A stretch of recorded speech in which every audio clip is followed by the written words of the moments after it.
We all set, Bruce? This conference will now be recorded. Yeah, I can't do two things at once. Welcome to the Sturbridge Conservation Commission meeting for September 21st, 2021. It is 6 p.m. We are in the Sturbridge Town Hall on the second floor. I'm just going to read the Governor Baker's rules on this. Pursuant to Governor Baker's March 12th, 2020 order suspending certain provisions of the open meeting law, GLC 30A, Section 18, and the Governor's March 15th, 2020 order imposing limitations on the number of people that may gather in one place. This meeting of the Sturbridge Conservation Commission will be conducted via remote participation to the greatest extent possible. Further information and general guidelines for remote participation can be found on the town's website. For this meeting, members of the public who wish to listen or watch the meeting may do so via the town's online website, demand video broadcast, cable television on 191 channel, or dial into the meeting at 774-304-1455. Enter 1428 pound for the meeting number and 12345 for the access code. This number is only active during public meetings. No in-person attendance, in-person attendance is permitted. We are meeting dual. But every effort will be made to ensure the public can adequately access the proceedings in real time via technological means. In the event that we are unable to do so, despite best efforts, we will post on the town's website an audio or video recording, transcript, or other comprehensive record of the proceedings as soon as possible after the meeting. That said, I'm going to have a quorum check. Attendance, we have 4 members. Oh, Roy. We have a chair right here for you and a pad. Thank you very much. And we even brought you a wooden gavel.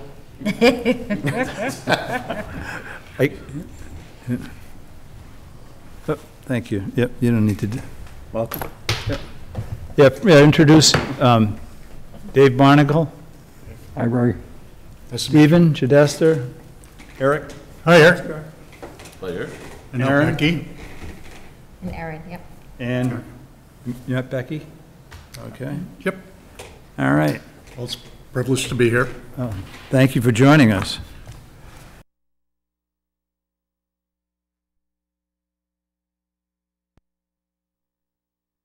So I'll ask for attendance for a yes. David? Here. Stephen? Here. Roy? Here. You like to be called Roy? Is that? I've heard another name for you. Many of them, yes. No, Roy's good. Buddy? No, Buddy's Buddy. good. Yep, Buddy's good. Okay. Roy's good. I wasn't being, that's my personality, but, no. Eric? Yes. And Ed Goodwin, yes. Okay, so we have a complete quorum. Now, I'm going to ask for a motion to close the public hearing and go into executive session. Do I have that motion? So moved. Okay, motion. Do I have a second? Barnacle, second. Second. Is there any discussion? That said, all in favor? David? Barnacle in favor. Stephen Chidester in favor. Roy? Aye. Eric Gaspar in favor? And Ed Goodwin in favor. So we'll close down and go into executive session. Okay?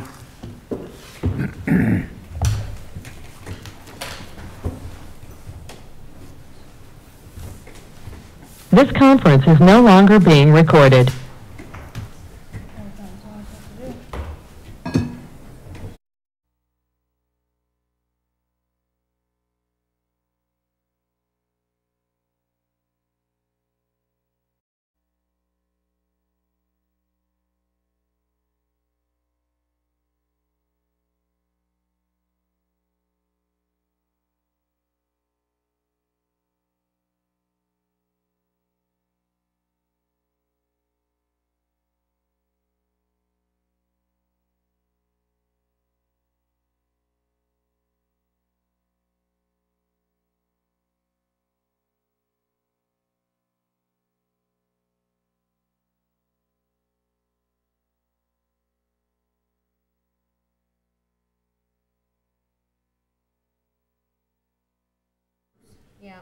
Do I have a motion to, This conference will now be Public meeting. recorded.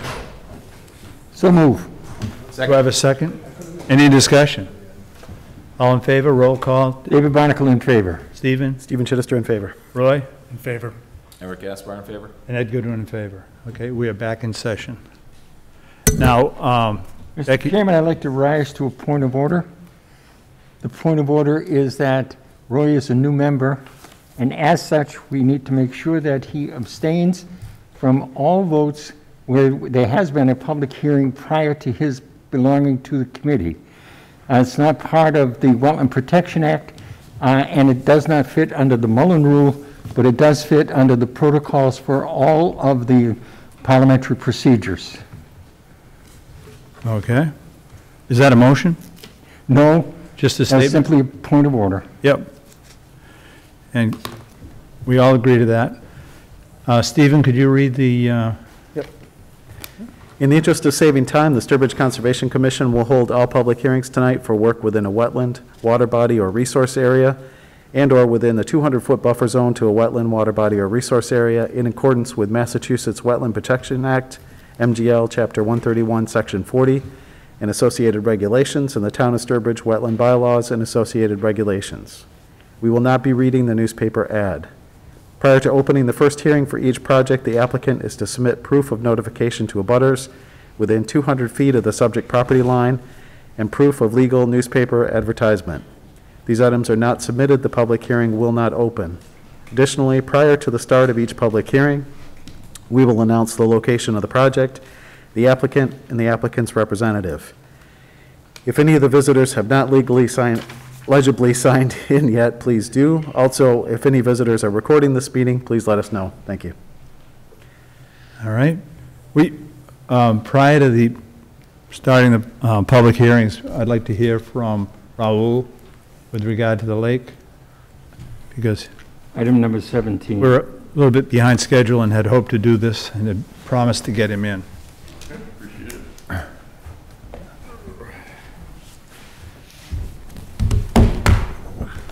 Can I pull this down a little bit? Sure, you go ahead. We're that far away. You're clearly not required. No, I know, I just don't want to. So Raul Ricard, 7 Meredith Way in Sturbridge, also representative of the Cedar Lake Association. Really, as it relates to the project for the Mass Pike drainage on the north end of Cedar Lake. So just appreciate the time tonight. What I wanted to do, and I asked the association, or the committee to do, as well as for Becky to do, is just to get together on an update on where we stand on the project, because we're into our 4th year on this project already, believe it or not, actively in our 4th year. We also did a site walk last week. Ed and Steve were great to come out along with Becky just to see the progress. And I just want to give a couple update points, some points to remember as we keep moving forward, and a couple of asks of this group and of Becky as well. So the first one is, I think, one of the biggest, most visible improvements has been completed on this project, which is the completion of a nearly 2,000-foot swale on the Area 3 of the plan. It did call for an impermeable liner underneath on the plan. So I know you questioned that when you were out there, but the plan did call for it to be impermeable, so therefore the water will flow down pretty quickly, which concerns me only because of the lighter stone that's below that doesn't have the liner on it, but that's a punch list item as far as I'm concerned. But from a visible perspective, it was great to see that amount of engineering done and completed on this project. It was probably the biggest, most visible improvement they've made to date. If you haven't been out there, it's great to see a big swale coming down all the way, and you can walk it up and down. So that was a big improvement. Those all tie to the pipes, brand new pipes that are coming off 1, 2, 3, 4 drains on the Mass Pike, which are supposed to be tied in last week or this week. There's been no work for the last 2 weeks going on there, so I'm getting a little nervous again.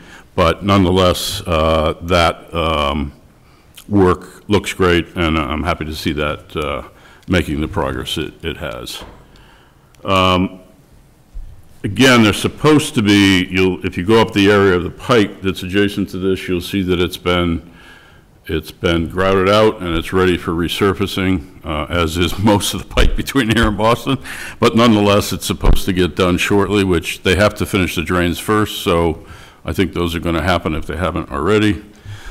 And then the third thing they're supposed to be doing is going over to the Hamilton Road side to fix those detention ponds and replace the pipes over there that are corroded, which I'm hoping they'll get done this fall. According to the contractor, they should have been there now, but I don't think we've heard anything official from MassDOT.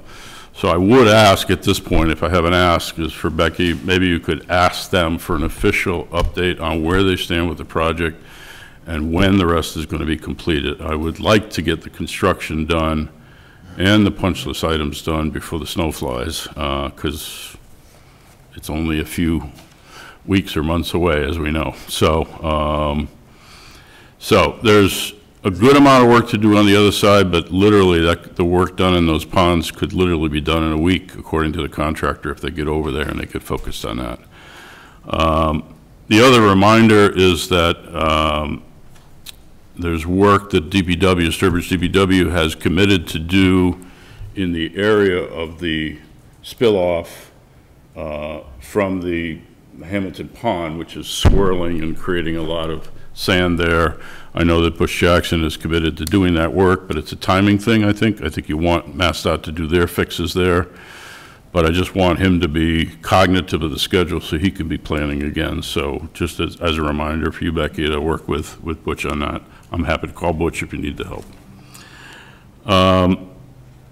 We also started to create on our walk last week a list of punch list items, which are follow-up items that either they have to complete, like they're supposed to plant trees near the Verzillo's land. According to the contractor, that's not his job, that's MassDOT's job, and I don't want to get caught between whose job is it and nobody does it, so that's a little bit of my fear. There's a couple of things that have already failed, not majorly, but have failed in some of the early repairs that they did, which we want to get looked at again. Well, the landowner would think they failed. What's up? The landowner would think they failed majorly, right? I mean, didn't he get flooded as a result of the work? The landowner is very happy so far with the repairs that have been done. The work they did on that swale to fix it behind his house, yeah, he's very happy with. He'll be really happy if he never gets water in his house again, but so far he looks. Now they're supposed to put some trees there, and that was at his request behind his house, and they committed to doing that, but the contractor didn't do them. We didn't see them when we were there. And okay. MassDOT is going to do that under repair. Trust me, we need to keep reminding them of everything that needs to get done, okay? And I will continue to haunt you guys until they get done, one way or the other. They seem to be more afraid of you than well, we've kind of played a good cop, bad cop between Becky and myself. Becky will follow up, as I'm asking you to do right now. They'll sometimes answer, sometimes won't. If they don't, I go right to Senator Goby and Representative Smola, and they just make a call, and all of a sudden things seem to move again. So I don't want to pull that out again until I need to. I've been updating them on positive results. Like I sent them pictures of that swale that it was done, so they hear some good things coming out of us as well, and they continue to support us 110%. So anyway, the punch list items that we started, Becky, whether you want to communicate that to them now, whether you want to wait, I'd love to get MassDOT out there after they finish up what they think they're going to do to make sure they agree to the things that are still pending. And the last open item is, again, we had, through you guys, had contracted Oxbow Associates was that last year or the year before, to do a survey, independent survey of the area, and they did a report. It was recommended that we do a follow-up one. If they complete the work this fall, I think we should be looking to get on their schedule for them to do a post-winter, spring season, how did it handle the, the load of the water in the winter, review and add to our punch list if anything needs to be done. That would be my recommendation, but I think it would be too early to have them do it this fall. and I'm getting nervous they're not going to complete by this fall, but I think that they can.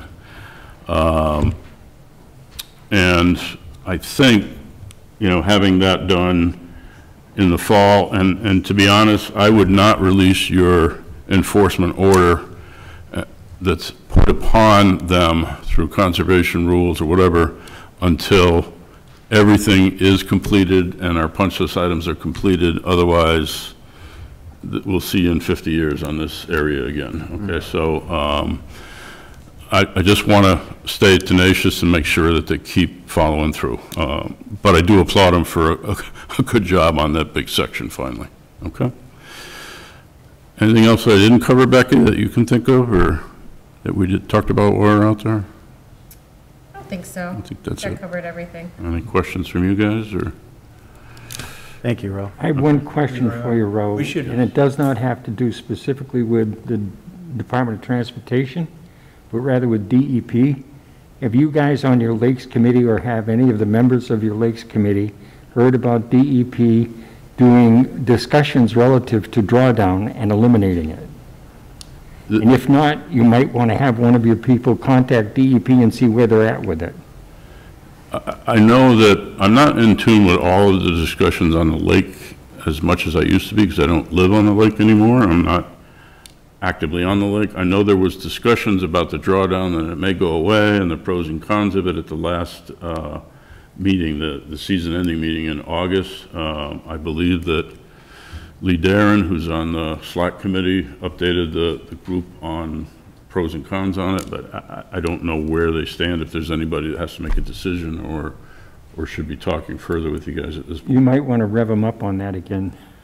Okay. Well, Yeah. Dave, Well, if you want to. what is the concern, Dave? I mean, I'm happy to talk to them, but what is the concern? That they're not up to speed on what's happening or not happening, or what? Well, I think part of it originated from discussions with DEP. So actually, for all of the lakes, we've been continually renewing the permits, but the management has changed. And I think Fish and Wildlife is moving away. They actually have data now looking at drawdowns over the past so many years. I don't remember exactly what it was, but that, they haven't been beneficial for aquatic plant management. So the idea is that all of these permits for the lakes have been renewed for so many years, and the management has changed, that they'll be looking at new applications for new permits coming forward, and that would be part of that discussion at that time, I think. Yeah. But I think it's my understanding too that maybe SLAC was having a discussion about that and looking at the management plans.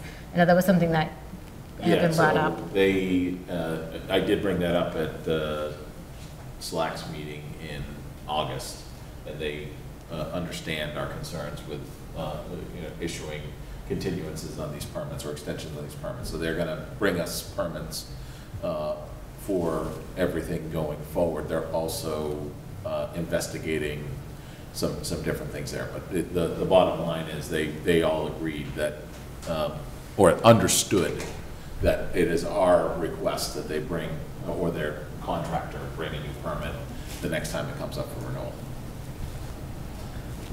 But if there's anything that you have for insight that from the commission standpoint, you guys would like me to share with SLAC, their next meeting is on October 21st, and I'd be happy to bring that to them.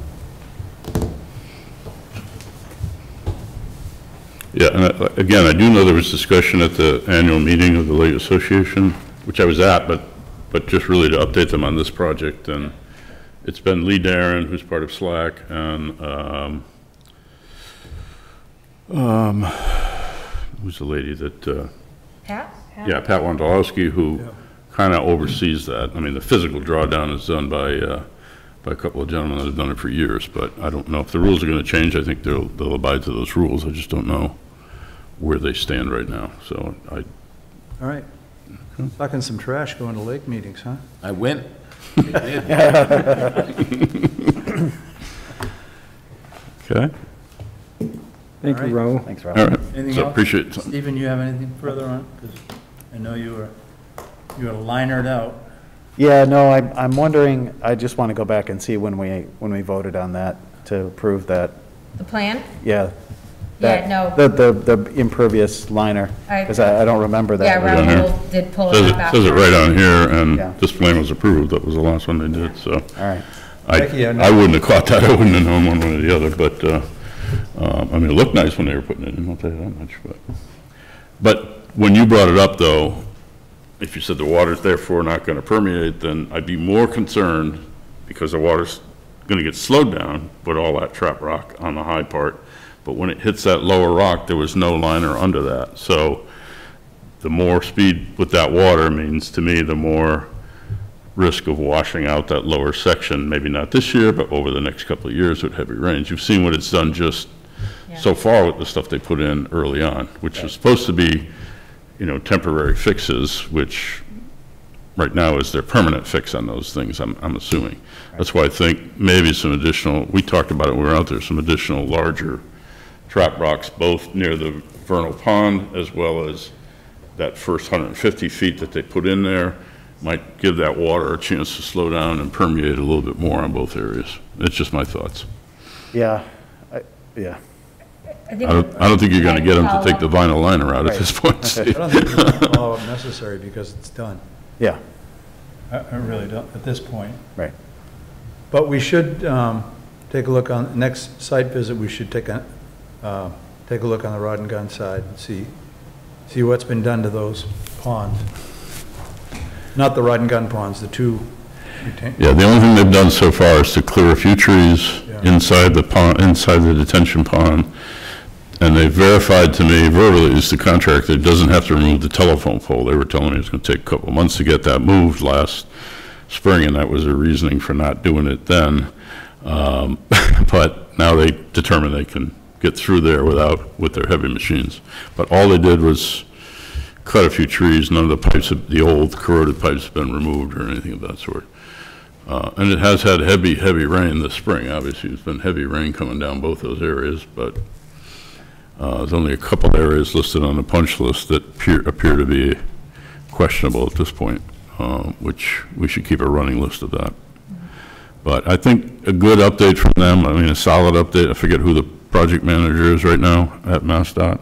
It's changed so many times. Yeah, it's Steven, I forget his last name, but But I would ask them for a written update that you can share with these guys. Yep. And then we got something to put a stake in the ground that they say they're gonna get done this fall or whatever. And then, and I don't think it's a problem to let them know you're gonna do the independent survey in the spring to validate everything that they've done for improvements that meet, you know, kind of a independent study survey as well. So there's a lot of work going on in the multiple areas here, so a lot of moving parts. Thanks, Raul. Okay, thank you, appreciate your time. Thanks, Raoul. All right, is anyone here for 13 Jamison Avenue? No. The reason what I want to do is go to number 2 instead of number 1. Okay. All right, because I know there are people here for number 2, all right? Sure. Okay, we were at 635, 75 Farquhar Road and River Road, notice of intent expansion of the Grand Trunk Trail with roadway improvements. DEP file number doesn't exist. Tommy, does it? DEP file number? No, it hasn't come in yet, that I'm aware of. No. Right, we don't have, so just before we open, well, we are opening the hearing, just for the record, for all of the new public hearings, we received all of the legal ads and the butter notifications at this point in time. So we do have that for every single one, so. Okay. But, right, correct. We do not have a DEP file number issued for this project yet. We also don't have comments from the Natural Heritage Program. This is mapped as priority habitat for state listed species and estimated habitat. So we do need, the commission would need both DEP file number comments and Natural Heritage before you can close the public hearing and vote on this project. So this project would have to be continued, so. All right. Tommy, you're on. Okay, so good evening, everyone. Tom Chamberlain, 25 Bennett's Road, the Town of Sturbridge Project Coordinator for this project.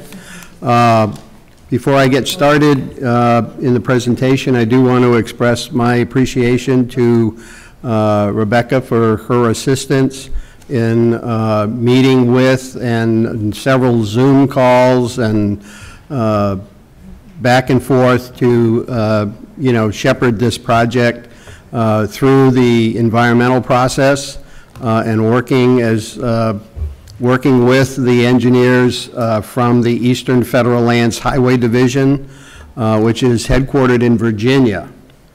They were the agency that was selected by Mass DOT to take over this project. The town did not have any say in who got to do it, but Mass Highway selected it. Obviously, we agreed because we want to move the project forward.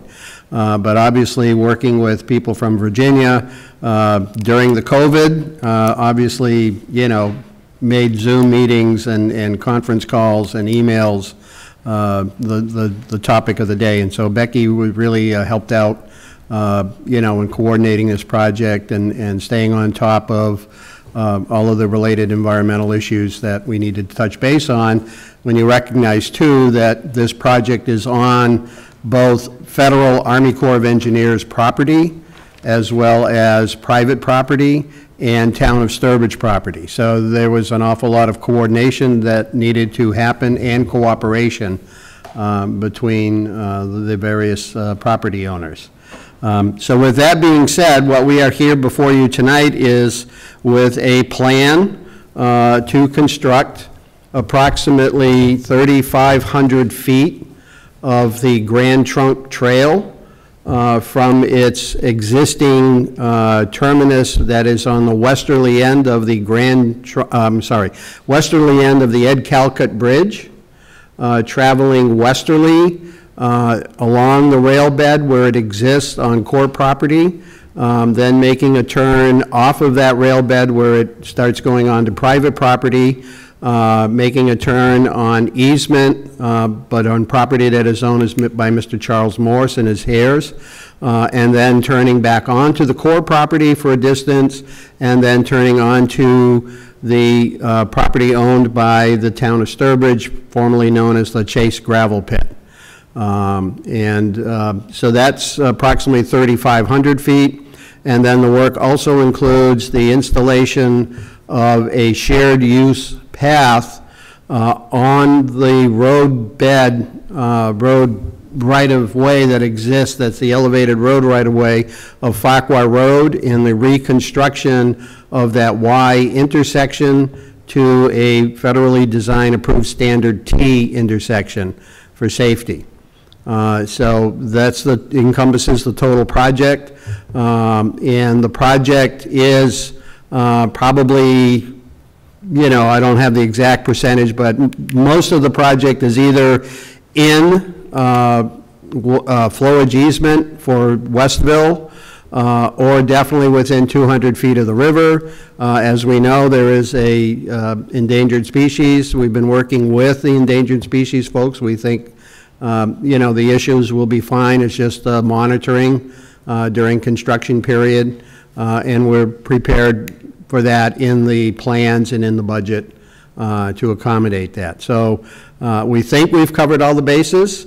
The project in general calls for the removal of the topsoil or organic layer and excavating into like the roadbed several inches, and then coming back with gravel and the processed gravel for the final layer. Because we're working within the flood storage area, all of the cuts and fills have been balanced, so there's no net fill occurring on the project. Obviously for drainage issues, we've avoided all of the wetlands. We're skirting around them with the trail, but we do need to install several drain pipes underneath the trail to allow for the normal surface flow to continue unimpeded because of the trail. And then along the road, we'll be installing the 6-foot wide shared use path sidewalk. A section of it will be down to 5 feet wide, so that we don't encroach on the wetland area, but that all falls within the standards and the guidelines for handicapped accessible trail shared use path. So everything we're doing is falling, you know, well within everything that's allowed and permitted. Project has been reviewed for both NEPA and MEPA, and the project does not exceed those guidelines requiring those reviews. I'll be glad to take any questions. If anybody's not familiar with the project or wants to look at any particular sections, I know Becky has the plans electronically that we can put up on the board and discuss. Thank you. Sure. So Tom did a good explanation of the project, so just a few things to add to that.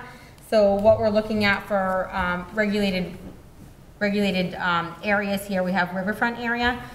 We do have riverfront impacts, about 12,000 square feet within the 100-foot riparian area, and about 4,800 within 100 to 200 feet of the river. So otherwise, the rest of the work is only located within buffer zone. When Tom was talking about the flood zone, it is not our regulated flood zone, which is bordering land subject to flooding. It is only the flood easement for Army Corps to flood that area. So it's not the AE area that we look at for bordering land subject to flooding. So that's not an impacted resource area here. So we did include an alternative analysis with this.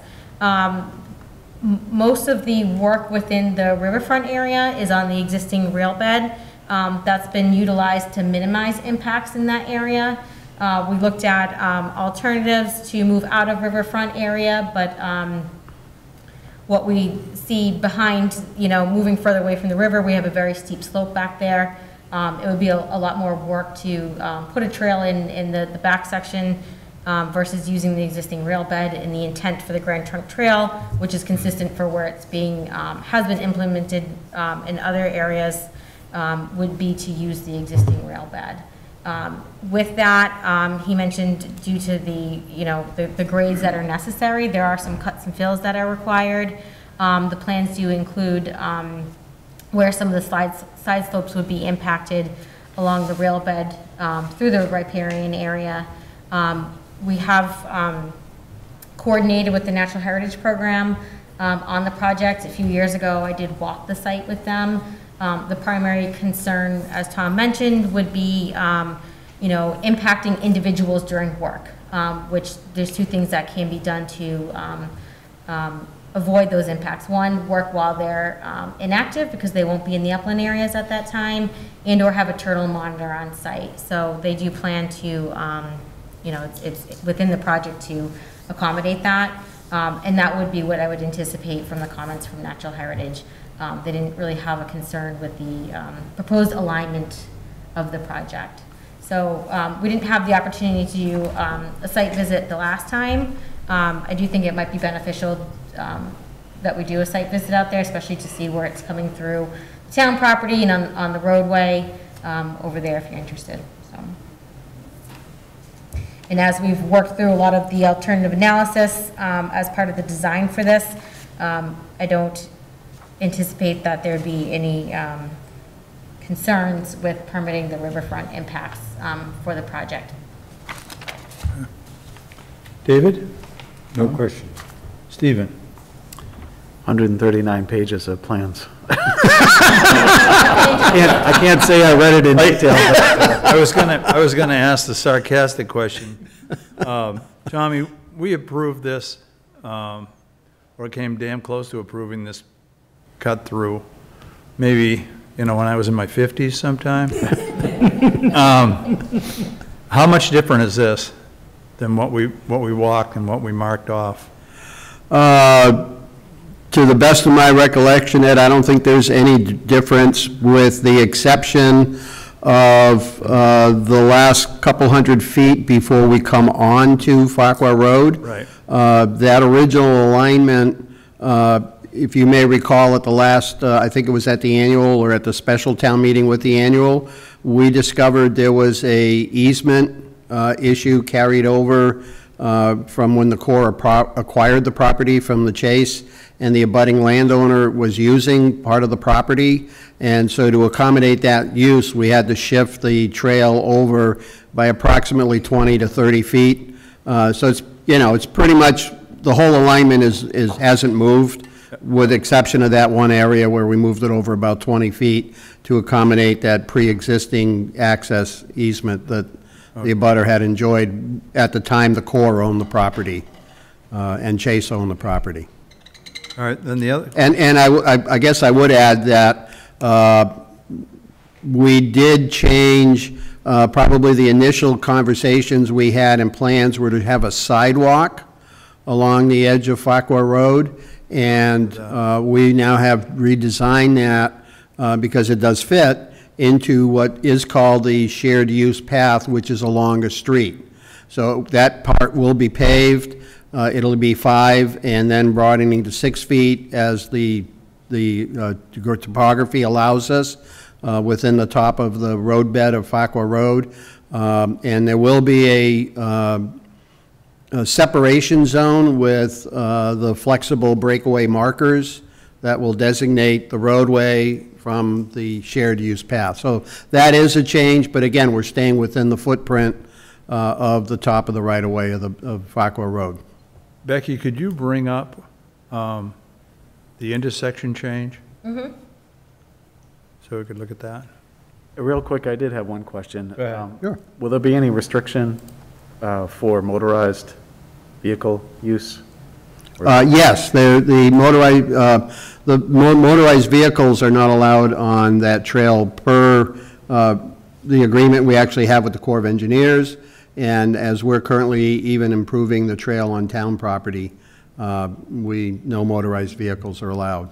Thank you. So there'll be some bollards put in and, you know, some control, you know, to go along with that. There will be no designated parking along Farquhar Road, and if we need to install no parking signs, we'll do that.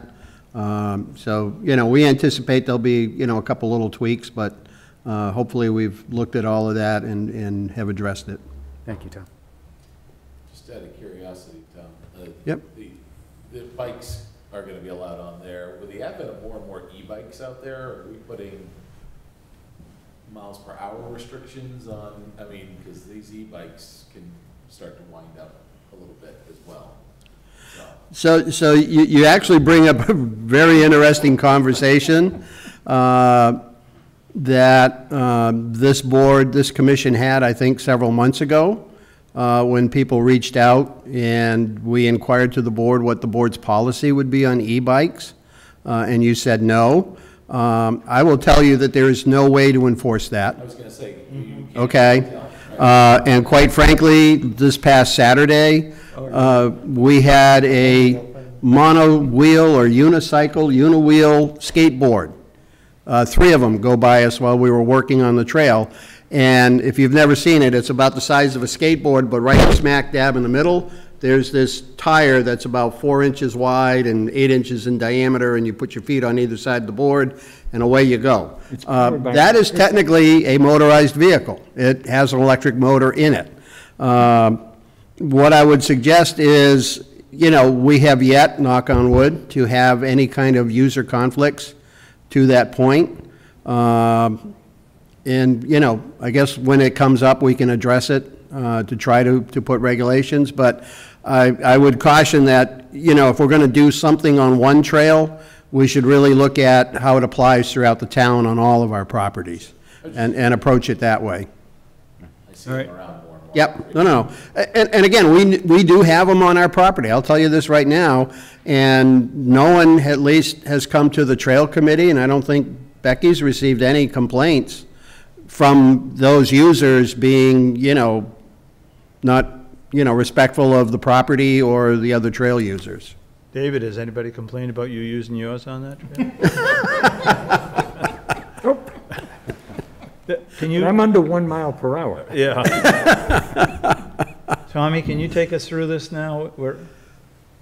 Sure. So as I'm looking to the print to my far right, you'll see where the trail kind of makes that little dog leg. It comes up onto Farquhar Road, the kind of S-shape, you know, that's Farquhar Road. Yeah.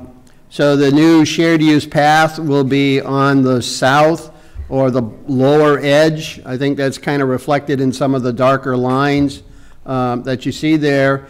The cross-hatched area. Use that? Sure. I don't, push the yellow button. Okay. Okay, I don't know where I'm pointing at, I'll be honest with you, but that's okay. I'll try to be close. But the crosshatch area is the Y intersection right now that currently exists, and we'll be cutting back the pavement on both edges and eliminating the island in the center and putting in a T intersection with better defined stop lines and signage to reflect, you know, the trail, plus, you know, the speed limit of that area and what have you. All right. And then the other question that I had doesn't really relate to this. Where does the trail go from there? The short answer to that, without speaking for 20 minutes, is the town received a grant 2 years ago to hire an engineer consultant to kind of answer that question. In the section from...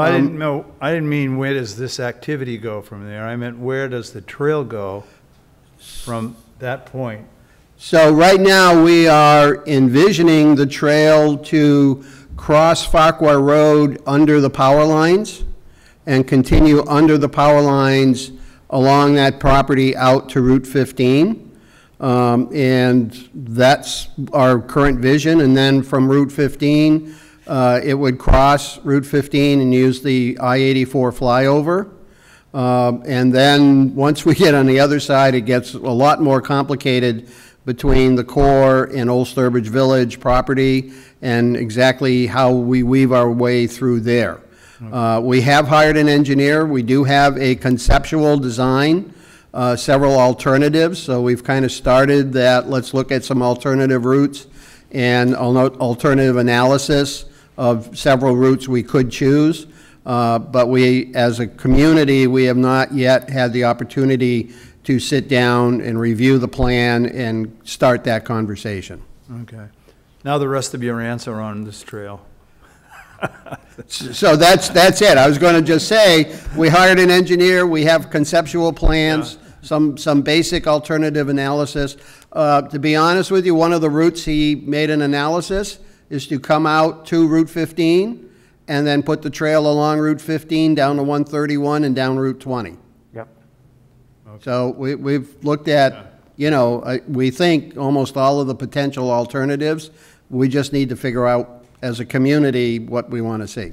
Okay, yeah, I just was curious. So. Yep. Anybody? Eric?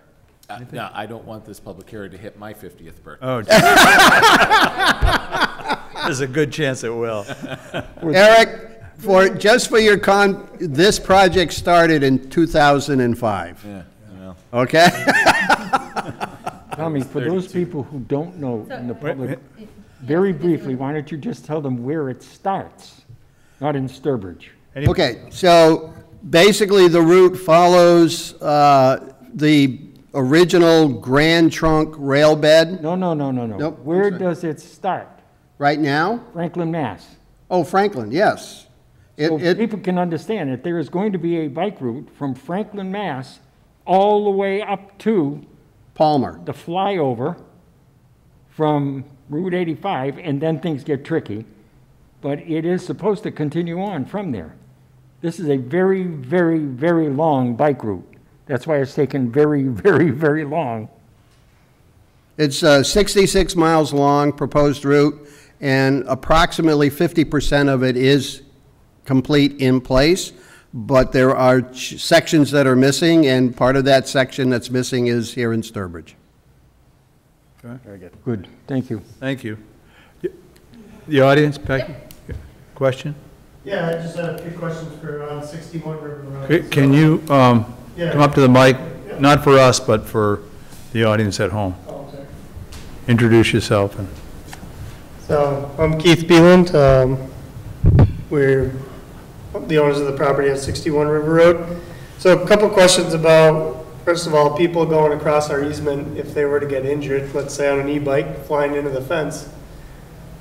And is there any issues with us liability-wise? Are they in the water? They'd be on our land if they go over the fence. Yeah, no, it's not, this is not a question that we would answer. We're the Wetlands Protection Okay. Group, so we. Yep, that's not a big deal. Not a question we would answer. Afterwards, I can provide the answer to that. Okay. Yeah. And then, well, yeah, so that might be another question for you. Would be access at the corner of the private property easement for our own selves to be able to get on the trail easily, because there's gonna be a fence there. Can we do some sort of private gate? I don't know how that would work. We can talk afterwards. Okay. Yeah. And the last thing would be the cuts and fills. Was curious on material removal, how that would work out. But that would be all contractor-made decisions? So any material that's not usable as part of this project, we're anticipating we're going to hit sands and gravels in the general area because it was an excavated gravel pit. But if the material is, pardon? If the material is not suitable, it will be hauled off the site. Again, only because we've got to maintain the no net, no lost fill. So we can only bring in what we take off. So our hope is to reuse as much of the material on site to minimize that. But if it's not suitable, it will be hauled off so that we can then bring new material in that's suitable for the It would trail. have an impact on you from the point of, if you look at that spot. No, I was saying, from my perspective, if they remove a whole bunch of topsoil loam off the trail, I could potentially use that. Yeah, the chances of a whole lot of topsoil loam and Sturbridge Yeah. is particularly there where this would be, anything that's in there that's organic would either have fallen there since they had or been dumped in there. I don't think you'd want. No, that's We can work with you on that. Yeah. Yeah, and the last thing was, I know on the Grand Trunk Trail itself, if you follow it down the Army Corps easement, there's a lot of large rock beds removed. Are they going to be basically backfilling all that? I'm not following the question. I don't know where So on the straight section that comes down from the bridge Yep, to the corner of the easement on 61, sure, yep. there's a whole bunch of sections where there's actually large amounts of the main frame of the bed worn off, like Yeah. big holes in the side. So I'm assuming they're gonna have to backfill that. I'm just curious how they do that. So the short answer is the plan does include some restoration of the shoulders if it's necessary to get the trail. Yep. So there would be, right, some fill or, Yeah. they bring- and then it would be stabilized afterwards. Yep. Okay, that's all I have. Thank you. All right. Thanks. Do we have I'm just going to check on the public line here. public line? It's the go-to meeting, because they're not muted, so Right. Aaron's Okay. muting them for now. All right. Is there anyone on the public line who would like to speak in regards to the notice of intent for the Grand Trunk Trail project on 55 and 75 Farquhar Road and 61 River Road?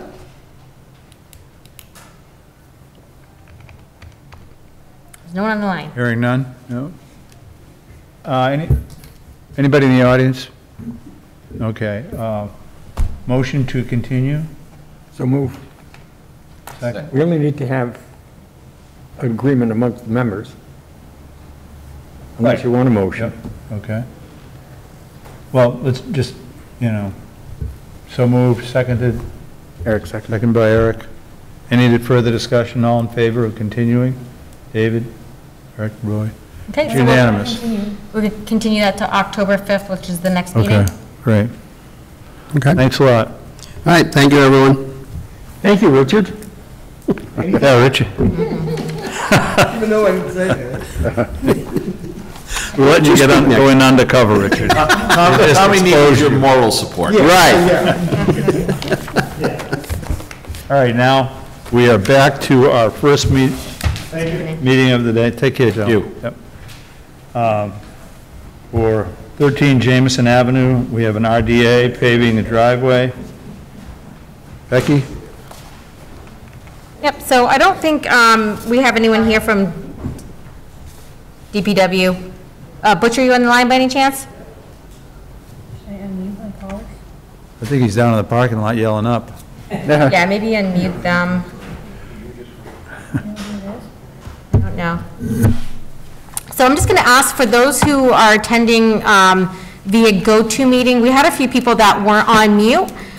If you could just mute yourselves for the public hearings that you're not on for, we'd appreciate that.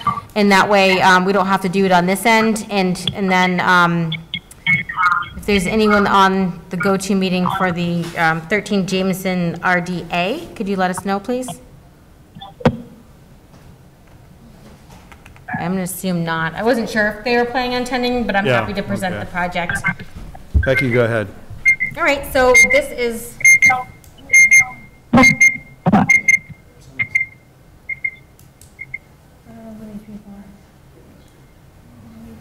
Yeah, they're not identified either, so if we knew their names, we could unmute them when the time comes up.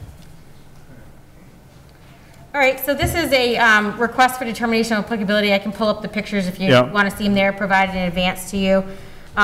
What this is a section of a driveway within the existing town-owned cemetery that is currently unpaved. The DPW is requesting to pave this. They did include a narrative for you with the RDA. It's a driveway that's approximately 350 feet long by 14 feet wide. It is located approximately 80 to 100 feet from the wetland edge. So as the paving of the unpaved driveway is not an exempt activity, I did recommend that they file the RDA due to the proximity to resource area. I've also been out onto the site, and it's, like I said, it's not close to the wetland edge, and it's actually a flat surface within a flat lawn area cemetery. In the water, they're planning on crowning the driveway, and the water would dissipate off into the cemetery. It wouldn't actually flow off the way it's set up there into the resource area or even into the vegetated buffer zone. So for this project, I would recommend that it would be a negative number 3, which is the work described in the request is within the buffer zone as defined by the regulations, but will not alter an area subject to the protection under the Act. Therefore, said work does not require the filing of notice of intent subject to the following conditions. I would just recommend sedimentation controls be installed during work in the vicinity of where Jameson Road is, but it wouldn't appear necessary for the rest of the project area. I would also recommend that it's a positive number 5, which is subject to our local bylaw with the condition that I just noted. David, any comments? None. Stephen? Roy? I'm good. My only comment is that we don't use any grindings Okay. in this. We use real hot tar, the original virgin kind.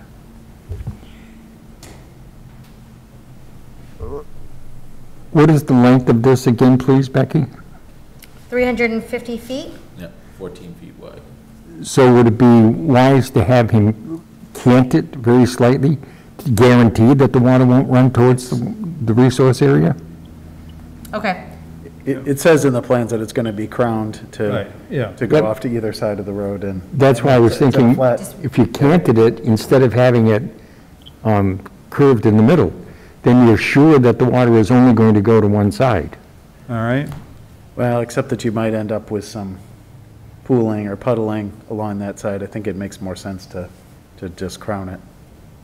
Yeah, for this situation, I would agree with that, maybe. All right? Looking for determination? Anybody want to make a motion?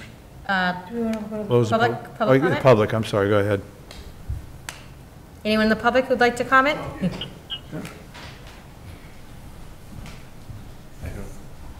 Charlie Blanchard, 26 Parkway Road. We're just in favor of having this section of the road paved. Yep. Anyone on the public line who would like to speak in regards to the request for determination of applicability for 13 Jameson Ave? Nope. All right. Motion to close the public hearing. Motion to close, second. Second. Any discussion? All in favor? All in favor, unanimous. David, you want to make a positive? I make a motion that we approve of the plan as described by our agent including the approvals that she indicated a few minutes ago, with the order of conditions included also. A -3 and a +5? Yeah. Second? Do I have a second on that? Eric? Eric? All right, I'm going to just have to look over here all the time, huh, Eric? Sure. Discussion? David? No. Oh. All in favor? Thank you. We are now to 645, 106 Westwood Drive, notice of intent, landscape improvements, DEP file number 300-1109. Nick?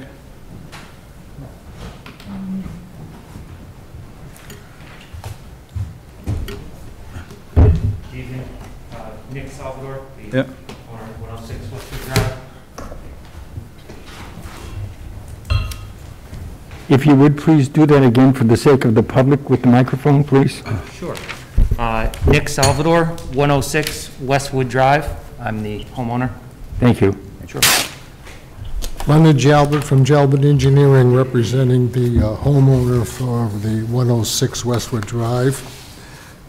What happened the other day is that we had a site visit with the Conservation Commission to review the site, and there was comments made on the presentation. The main comment was that the profile for the site had to be shown on the drawing, which has been done and placed on the drawing, and also that the detail for the stairs that were going to be located next to the shoreline is on the cross-section in the drawing itself. What has actually taken place here is that the excavation basically from the shoreline to somewhere in the proximity of the 25-foot line, there's going to be a 3-foot excavation along the stone wall that's there, which puts the wall at approximately 3-foot height, which puts that grade at 100, which will be lowering the area in the front of the property by approximately 3 feet on the westerly side, but on the easterly side, nothing will be changed. The shoreline itself, relative to putting in a boulder wall and placement, will be held at existing grades, which the wall on the most northerly easterly side will be held at a 97 elevation, and basically at the southeasterly side, the wall will still be held at the 97-foot elevation. So even though we show a 3-foot high boulder wall, what is actually taking place is this excavation along the shoreline itself to put in the boulders in that area, and from the bottom of where the water is at the shore there to where it is, the boulders would be 3 feet high, but the elevation at the existing shoreline would not change.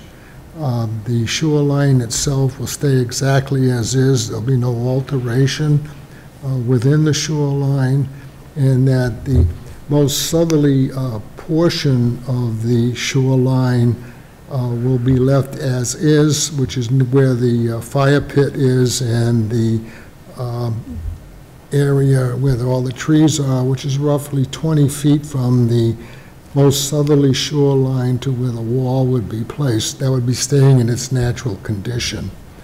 The area within the excavation profile, there will be 2 pine trees to be removed. One will be a 22-inch pine, and the other is a 5-inch pine, which will be taken out. And in its place, what we're doing is actually putting in redwood trees, one on the northerly side and one on the southerly side, to accommodate for the displacement of the pine trees themselves.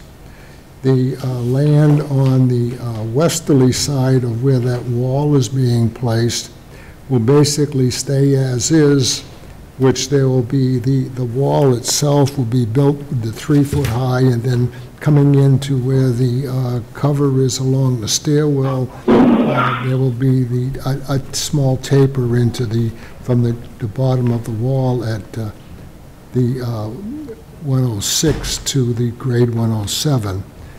The stairwell, which is accessing to the property itself, basically is concrete blocks and things, and that's going to be replaced with the stone steps on the northerly side of the property. The area of disturbance will be a lawn area to cope with the soil erosion itself. And the stair access to the lake itself will be a boulder wall placed on the side of the stairs with boulders for the stairs. So what we're doing is we're staying basically with a zero replacement along the shoreline itself, mainly because of the fact that the shoreline is within a flood control area, and the displacement there would be absolutely zero. So any questions, I'll be happy to answer them. Becky? Question? Becky? I don't have a question, but I can, want me to comment? Yes. Okay. So let me start off, you're saying, so we do have a revised plan in front of you that we did receive that I tried to distribute for you to take a look at. Ed and I did do a site visit out there last week, met Lenny and the property owner out there, went over the proposed project, looked at the bank. So what you have for a project in front of you, for impacts, what we're looking at here is bank impact. We have bordering land subject to flooding, so that's the flood zone area. That's Lenny's indicated temporary impacts. He says they're not taking away any flood storage area. We also have land underwater. We're looking at the toe, the slope here for the lake bottom, and obviously the buffer zone impacts. So kind of breaking down the project a little bit, we have the upland portion of it where they have a pretty steep slope that they're walking down. They have some concerns with erosion on that slope. They'd like to put in this retaining wall to kind of hold back that area and kind of create a flatter area down in the bottom for use area that they propose as lawn, some kind of remnant lawn kind of vegetation down there at the time. And then they'd also like to shore up the bank here. So looking at the wetland, I mean, as I put in my notes here, the Wetland Protection Act regulations, when we look at bank and bank impact, there's certain performance standards that need to be met. So the bank is fairly in a natural condition. I mean, it appears, and we discussed, there was kind of some smaller boulder stones that were in there that might have been from a previous property or owner, but they're having some erosion issues in that area. So we went out there, we kind of talked about that, looked at it. All the time when these projects come in, what we look for are, you know, going through the alternative analysis process of what can be done. And really with the interests of the Act for Bank, some of the significant things are wildlife habitat. So are there, you know, more naturalized approaches that can meet someone's intent for what they're looking for there that also meet the Wetland Protection Act interest too. So we kind of talked about that on site, went through that a little bit in looking at, you know, what can be done that maybe isn't hardening the bank here, that is a little bit more natural, that would be better to meet those interests. I think their intent, they really would like to have stairs going into the water. But when we were on site, it was really hard to kind of visualize. It's not, you know, we've seen some of these projects come in that are on really steep banks where you're able to get a couple steps. It was hard to visualize the 3.5-foot difference that we're talking about on one side. With getting those in, it seemed that fill would have to be kind of brought in the back. But I think that they've added the cross-section on here. And I know we have Mike Tebow on here, who's the contractor who's kind of designing this, that can maybe provide some additional details. But I think that it might be useful, as it was maybe only added, now we have the revised plan, is to maybe go back out and take a look at the bank a little bit better, to get a better idea of what is being proposed here. And I guess I would recommend, you know, I would think that, you know, putting some type of stairs in is consistent with what's been allowed for other people to allow that use area that minimizes the erosion that we were seeing and can see, and still meet the interests, and maybe find some way to shore up areas that, you know, maybe aren't using a hardened surface if possible, so. Okay. David, comments? Lenny, one question for you. Did you just say a few minutes ago that there's a fire pit that's on the beach? It's just, it's an area that's surrounded by a bunch of stones where they. No, I know what a fire pit is. I'm talking about location. It's what? On the beach. What's under it? No, he's saying on the beach. There is no beach, David. There's no beach. What it is. The lawn goes right to the water. It's just a shore. Well, that's why I was asking, because I thought that's what I had written down was that the fire pit is on the shore. Well, not really. It's actually off from the shoreline. All I'm doing is quoting what the engineer said. Okay, it's actually off the shore by about 10 to 12 feet. Thank you. Okay? Because I wanted to know what the magic fluid was that you were using. See, that's probably a good reason for us to go back out there, because I think 10 to 12 feet is a hyperbole. I think it's like 2 to 3 feet at most. Oh, okay. If this is to scale, yes. Yeah. I used the scale to get it. Yeah. Stephen? Yeah, so just, I'm looking at the plan, Lenny, to be clear, the 2 pine trees that are being removed, that's in order to put that wall in, the retaining wall? Yep. Okay. Well, yes, and yes, the one for the 5-inch pine was right adjacent to the retaining wall itself, and the 22-inch pine is basically in the area where the cross-section has taken place to go up to the wall to grade off the site. And because of the pine being a high root system, it would kill the pine tree to do it. You know, so we're removing the pine just because of the grading to level off the site. Okay. And another point of clarification, you mentioned that the 2 trees that you're proposing to put in were redwoods. It's actually red maple. Right. Right, yeah. We're putting one on the north and one on the south side to replace the 2 pine trees. Right, okay. Yeah, I guess I agree with Becky that it would be useful to Eric, anything? see that. Yeah, I mean, I would just say that the second pine tree, which looks to be the larger of the 2, I don't know that it is in peril. I'd like to see that, but also that, you know, our standard is 2 to 1, so we'd probably like to see, Lenny, 4 red maple trees on this plan to follow kind of what our standard is. Okay, I agree with the 2 to 1 replacement. However, I kind of look at the site itself in the area in question, and the lot is only 50 feet wide. Okay, and if you look on the south side, I got a 26, a 24, and an 18-inch oak and maple on that side already. If you figure the canopy of the 24 and 36 and everything, we're talking that that's basically 15 to 20 feet into the lot itself. If you look at the ones up on the hill, the 22 and the 10, if you look at the root system for the deciduous trees on the site, it's basically captivating the full site itself. To put in anything more than what we're putting in, I think is an act of futility, and it would just, one tree would be fighting against the other tree, and I think the lot's too small. It's only 50 feet wide. All right, well, I mean, it doesn't necessarily need to be a tree. We could use something that would help the habitat there.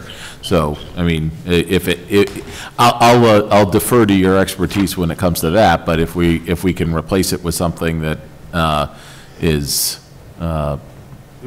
beneficial to the habitat that's going to be in there, I think that would meet the standards that we have out there and not throw out any precedent. I mean, you are asking us to look at doing work with the no-touch zone, which, Right. you know, so we need to make sure that we meet all precedents. Use the 3 Bs, berry-bearing bushes for the other 2. I wasn't going to use your words. Yeah, I thought I was generous putting in 2 trees in the area that's there, you know. For example, you could use beauty berry, which has a 3-season appreciation for the landowner, and at the same time does not grow much more than 3 to 4 feet tall, even though it brushes out. And in the fall, it has tremendous, very small purple berries, which the birds absolutely adore. In the spring, it has white flowers. Well, we've got the cover for the planting area, which is adjacent to the stairwell. I'm sure you'd be happy to put a couple plants in that area, right? Yeah, that's He would be happy to do that. And we've got that, you know, designated in. It would at least make up for the 2 trees that are coming down. One of the things we're trying to work with, Lenny, is carbon sequestration, and you're not getting the same carbon sequestration with a fresh pair of trees as with mature 15 and 20-inch trees. Right. So that's one of the reasons we were thinking about 2 for 1. You take 2 down, we'd like to have, I'll take 1 down, we'd like to have 2 replacing it. And we accede to the possibility of berry-bearing bushes because they still give some activity to the wildlife. They're just not nearly as big. Yeah, I mean, I think we're open to some smaller ones, but like to Lenny's point, there's just, you know, when you're there and you look up at the canopy, there really isn't a lot of room for any big guys to grow. But Sure. we're happy to work with some of the smaller ones, not opposed to that. We could put that in that area where we have for the cover. And If they're low here along if you the want, fence. in approval, add there's so many plants to put in. But there's a whole variety that you can pick. Yeah, we could put them in. I mean, No, winterberry is a fine choice. right, we could go in there with a couple winterberry or something like that. Winterberry or catalpa or any one of those. You know, yeah, How high above the water would you say that the house is the vertically? the house itself Yeah, is, let's see, 12, 7, it's 3, roughly 16 feet above the grade of the lake itself. from the water? Yeah.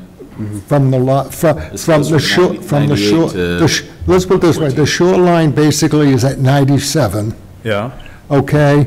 And the deck area, Shoreline's the at- back is at 114, so you're talking roughly 17 feet difference from the bottom of the foundation to the lake. yeah, and then you get another 1.5 feet to the water from, Foot and a half to the water, so you're talking 18, 19 feet. right, and how much land do we have? Coming from, how far is the house from the lake? The house from the lake itself is Deck is about 58 feet roughly. 58. So the drop is considerable.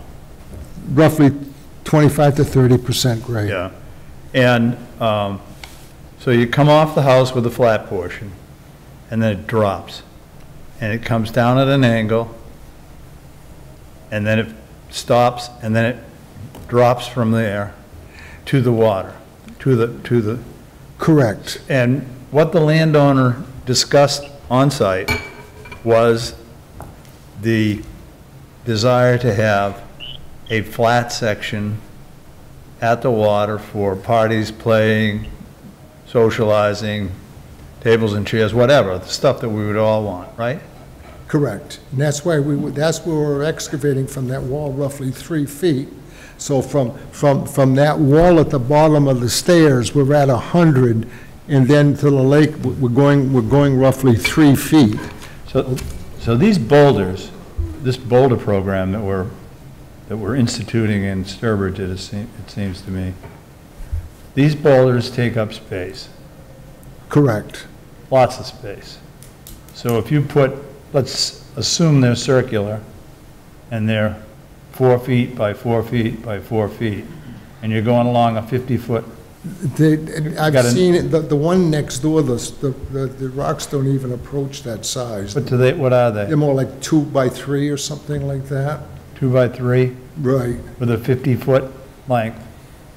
correct. So then you're pulling back with the excavator and putting those in at the water line. And then you're leveling, are you taking that fill at that time and putting it in a dump truck and taking it away? That is correct. We've got to remove it from the site. Because what happens here, it's not that we want to, but the actual area of the shoreline itself is within a flood control district, and the displacement has to be 0 by law. To what point is it? Please? To what point is it? How far into the, From the shoreline coming out, it'd be roughly 8 feet. so then you get to that other wall, which you want to put a 4-foot wall at, You're putting in a 3-foot wall. and you're going to backfill that You're going to backfill the wall. with you're gonna with go what about you're 3 pulling feet. from the lake. Right, anything from that 3-foot mark back, if there's any space, we put some fill there. If not, we got to take it off-site. Yeah, see, so it sounds to me like, basically, if you summarize, and I know you don't want to hear this, the stone is fill. Because if you're backfilling up a 3-foot wall at that point, it's going to be, basically you're filling the front yard. You're going to put a flat spot? No, that's not true. Basically, what we're doing is we're taking from the most westerly side, we're excavating 3 feet. Call it the water side. Well, we're going to the water side. Yeah. Go 3 feet. From there, we're going a grade right now to the water side, which is at 97 feet Yeah. right now. Okay, that's what it is presently. Yeah. We're going to hold that 97. Any placement of any stones or the walkway is going to be placed within the ground, so that means it'll be excavated and that material will be removed where the stones are going and everything. So we're coming up with a net displacement along the shoreline itself. And the comments about I saw the trees and, everybody else has an opinion too. There's plenty of trees there from my point of view, but you have nothing on the water's edge whatsoever. The entire 50 feet across is grass. There needs to be some plantings. This whole section. We have a whole area on the southerly side, which we could go, Yeah. which we left natural, which was roughly 20 feet long. That was when we were out there, I said. But your definition of left natural, what is it now? Tell me what it is now. What is there now? Yeah. Just rocks and everything that's there, Yeah, period. no, It's yeah. rough. It's natural, period. I think we've taken a lot of time. I think we should continue this and take a look at it as a committee. Yeah, I think it would be useful to go back out with the other members, and I don't know if the contractor's available to you. Who's on, yeah, he's on here, so. I mean, the big thing is I'm losing the shoreline, like it's all getting carved out. We're really looking to just kind of shore it up, and we are open to some other options besides the boulder. However, it's all a pretty high traffic area. I don't know, between people walking, like Lenny said, it's not that wide, and between people going in and out, accessing the boats, I don't know how much is actually Yeah, road. we can work toward that. I think we were a little out of sync at the last meeting. I think we're closer to being in sync now, and I think we can move to get you a solution, but we need to protect the lake too. And if everybody, well, I'm not going to get into the summary of that. I think we need to protect the lake, and there are things we need to shore up on this plan. I don't know how the rest of you feel. David? Fine with me. I agree. We'd like a continuation of the site visit with the, I would like to request a continuation to review the site and come back for final plans. I think Thanks. we need to check with the public first, but also. That's a good point. Do we ever get the abutter notifications? Yep. Yes. We did, Yep. okay. Okay. Anybody in the audience like to speak to this? Seeing no one? Is there anyone on the public line who'd like to speak in regards to the notice of intent for 106 Westwood Drive?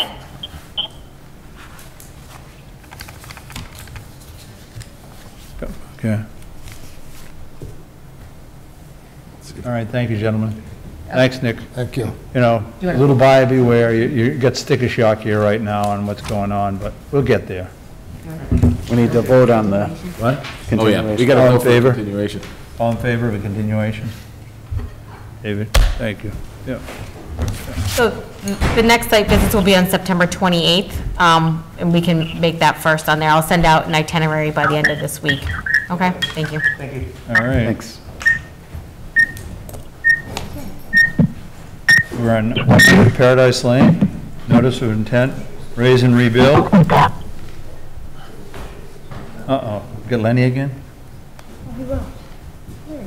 Lenny's efficient. He just I'll stacks tell and ya. racks his public hearings. Come on. Lenny, would you like a chair with your name on the back of it? Or Give me a plaque.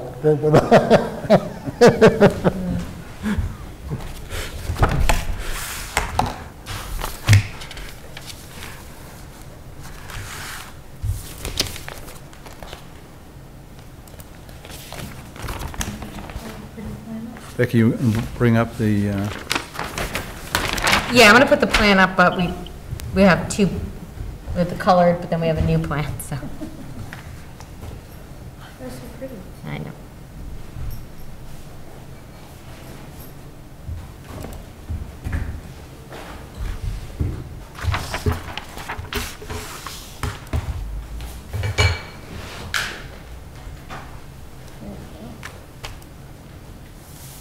giving up on it, huh, Lenny?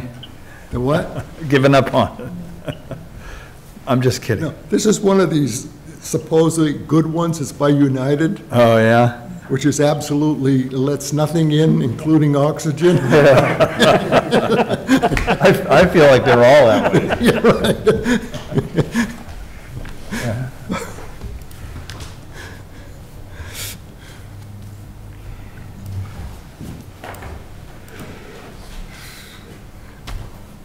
You want me to start, or you want to start?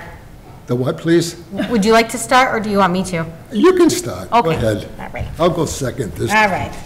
All right, so this is a continuation.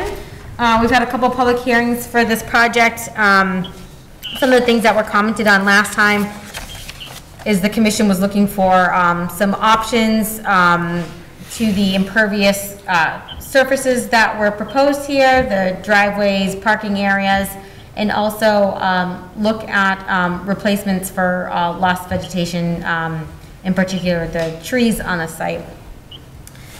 In addition, there was some administrative filing fees that needed to be submitted. We have received those to date, so everything on that end is satisfied. So what you have in front of you here is a revised plan. Since the last meeting, this is the second iteration of the revised plan we received. I had provided some comments on that. The first plan showed there's 8 trees, deciduous trees that are proposed on the site. They were all primary on the edges going down the property line. I had commented that I thought you'd like to see those dispersed a little bit more. So there's a couple that are kind of moved in the front in the 50-foot buffer zone there. In addition, I also mentioned that, one of the comments, there was the impervious surface. We did have they do show a section on here that shows the darker section of the driveway that shows a pervious paver option instead of having it all pavement. So there still would be pavement here in a combination with the pervious. I did ask for an operation and maintenance plan that can be referenced, and also for you to review that shows what maintenance would be required by the property owner, any future property owners, to make sure those function and continue to be pervious. So that was submitted recently, as well as this revised plan. DEP did issue a file number. We were waiting on that last time. They did include comments that a Chapter 91 license would appear to be required, which the applicant and representative are aware of, and said that that would be submitted. In addition, they did ask about the shoreline work that was proposed. We did have a plan detail of that. I did ask the contractor to provide a little bit of a better explanation a narrative which I provided you. Really, there's not much alteration to the shoreline here. There's an existing boulder shoreline that some areas have some erosion that they'd be adding boulders onto, but not taking away and rebuilding. And then there's 2 existing stairways that are failing that they would replace in kind. So that was the gist of that narrative explaining that. So it's more of an enhancement project versus a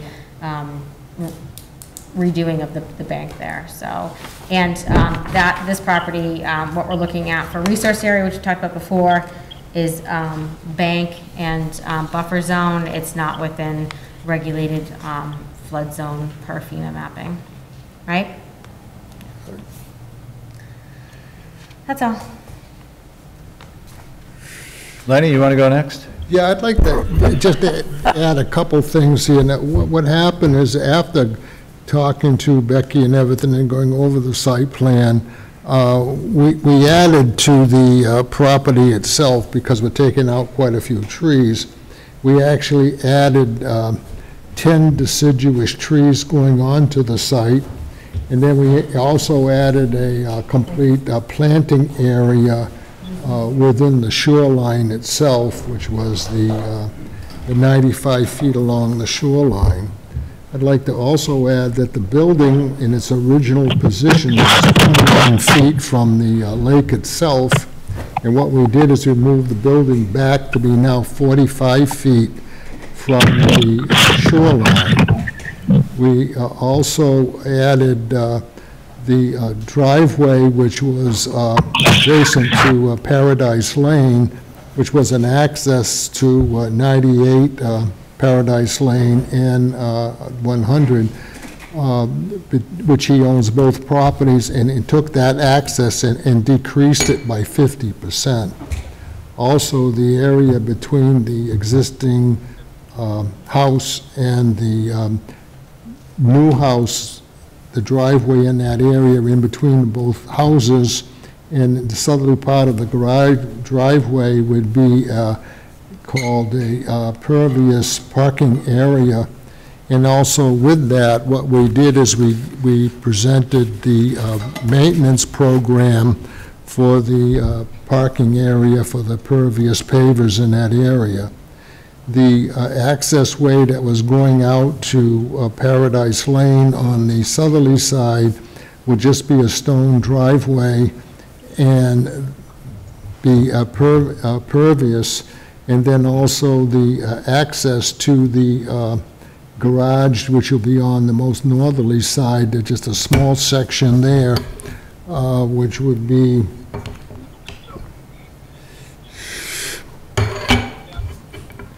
roughly 25 by 20, which is roughly 400 square feet, would be paid for the access to the two-stall garage, which is being placed there, detached from the proposed structure.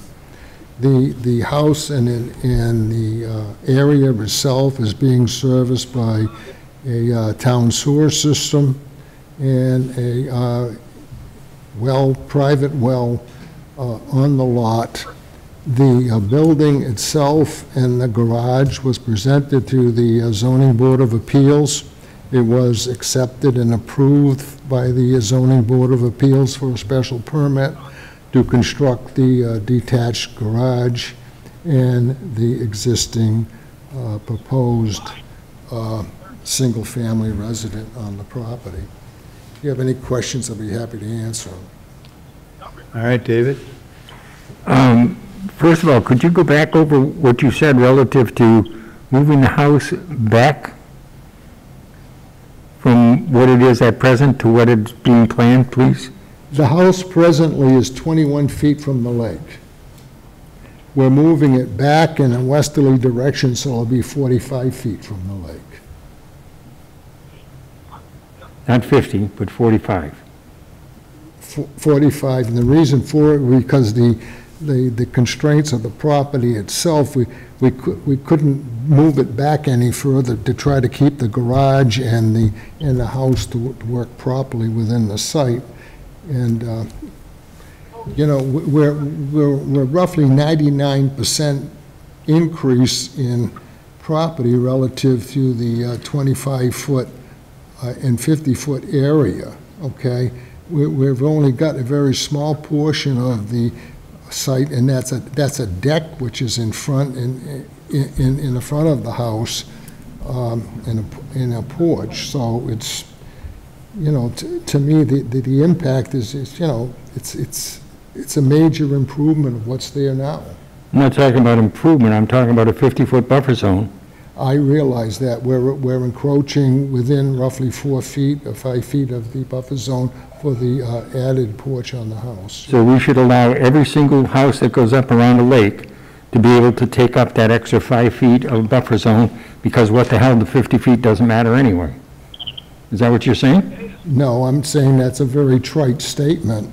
What you're doing is you're not looking at reality, and you're looking at an existing house on an existing lot and improving it by 95%.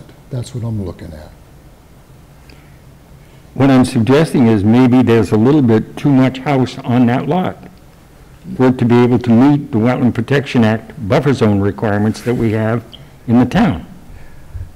The footprint of the house right now is 816 square feet. According to the zoning regulations in Sturbridge, the footprint of a house has to be a minimum of 750 square. I'm not talking about the footprint of the house or the zoning board of appeals, Lenny. I'm talking about our 50-foot buffer zone. I realize what you're talking about. I'm talking about the improvement we did on the site, which I consider major. I mean, I could go right now, if I wanted to, I could build the house exactly where it is presently, and you couldn't do anything about it. It is correct. Okay? Now, I think, would you rather have me put the house on the foundation to be 20 feet from the lake, or would you rather put me where it is at 45 feet from the lake? That's what I'm saying. I was asking if it was possible for you to be able to give back that 5 feet of buffer zone. All right. Okay. That's all just the question. I know, we're in a loop, so I want to move it on. Any other questions, David? Nope. Stephen? Well, this is an improvement from the previous plan. I'm still concerned, it looks to me like we have 12 significantly sized trees that are coming down, and the proposal is to put back 10. So that's one issue I still have. You know, it's just an incredible expansion of usage of this lot over what it was originally.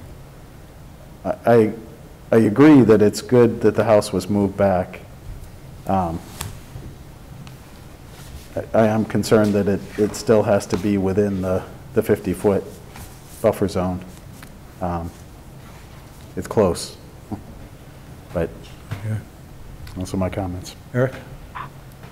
Yeah, I appreciate, Lenny, that you guys took our notes and got us the O&M plan, and I mean, I'm good with the project. I wish it was fully outside the 50-foot, but I understand the reality of that lot, so I appreciate all the work you put into this. All right, Lenny, I need a geography lesson here, so help me out. This is tarred. Yep. That right there, that dark area is a pervious area that would be done within the parking area. And if you look at the cross-section on the bottom there, it tells you what the parking lot would look like. Also, if you look at, we gave you the breakdown for the maintenance of it and the requirements for the maintenance, which is enclosed. I think Becky has it in her brochure. Don't you have the 4 pages that I have for you? Yes. Okay. Paradise Lane is here. The driveway comes in here. That rate, I'll zoom in. what's this now? That rate, if you look at the upper garage, that area there would be paved on the most northerly side, and then the one. I'm asking you where the driveway is. Is this the driveway? No, that's the driveway? No, no, You're right. there's the That's the driveway? that's the driveway right up there, and that That's the there- driveway. That's the Our driveway driveway, coming in, right? that's the driveway coming to the garage, and that would be paved. And this is the garage, Yep, so we'll bring it in here. Then we have, how do the cars get in here? the cars would go, the cars from the top would go into the top, and then the bottom area they'd come right straight down that dirt. Wait a minute, I thought this was the driveway. That is the driveway for the garage. All right, There's another driveway. where's the other driveway? There's a stone drive down below, keep going down, right, a little Right bit. here? No, down what, right there, that's the stone driveway, This right is this there. wide thing? It's what? Yep. That's Yeah. all- That is all a stone driveway?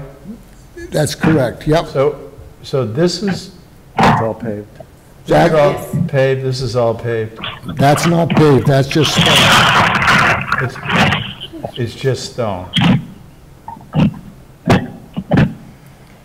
I'm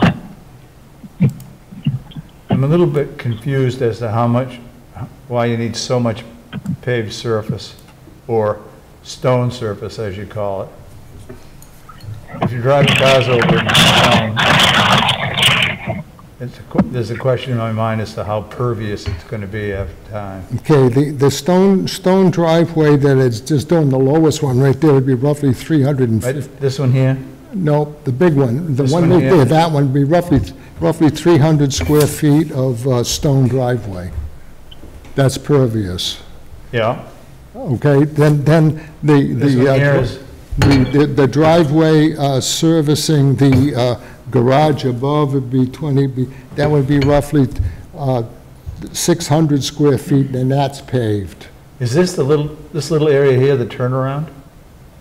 No. No, How are they going to turn the car around when it goes in the garage? they're going to go in and then back out onto Paradise Lane. Isn't it illegal to back out on a public way? They can, yes. Kind of weird.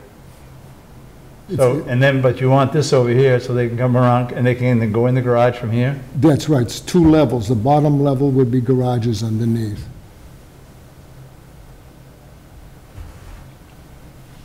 So is that two-car garage with a one-car above it, or is it a three-car garage on the ground floor and No, more garage above it? it's a four-car garage with two cars above and two cars below. Okay. And then the house is here? The house is right there, yep. And how many square feet is the house? The footprint of the house would be a total of everything taken, the deck and everything, 1,188 square feet. 1188? Correct. And the upper garage would be 616, which would give you a total area of 1,804 square feet on a lot that is 12,230 square feet, which gives you a total lot coverage of 14.75 feet, which is below the town regulations of 15%. So, thing though is, Lenny, there's no, that's all well and good, and you're right. But the slope to the lake has to account for some part of the problem. I agree with you, right. What we did there is we put in any discharge from the house itself. We put in proposed leaching pits on the bottom section, and we put in a proposed pervious pavers on the upper section for drainage All right. to handle anything runoff going on to Do we the... want to hear from the audience?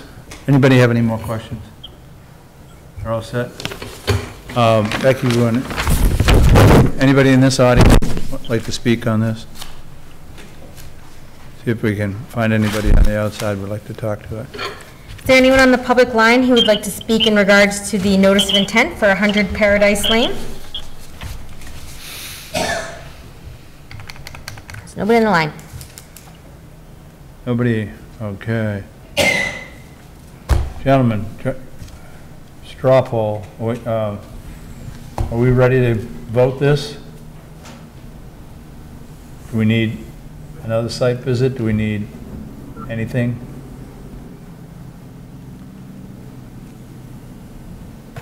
I, for one, don't. Well, yeah, I know you don't, yeah. Stephen? David?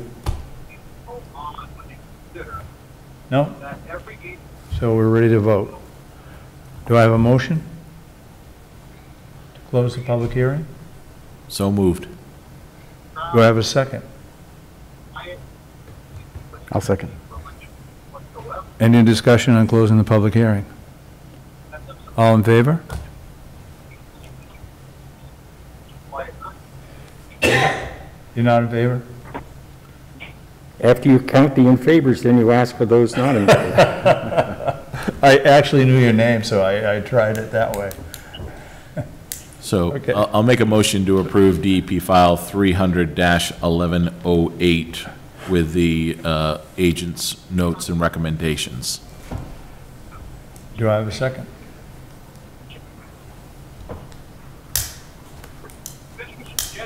I don't see a second. Motion dies. Motion denied. Not denied, motion died. Yeah. Do you have another motion to the opposite?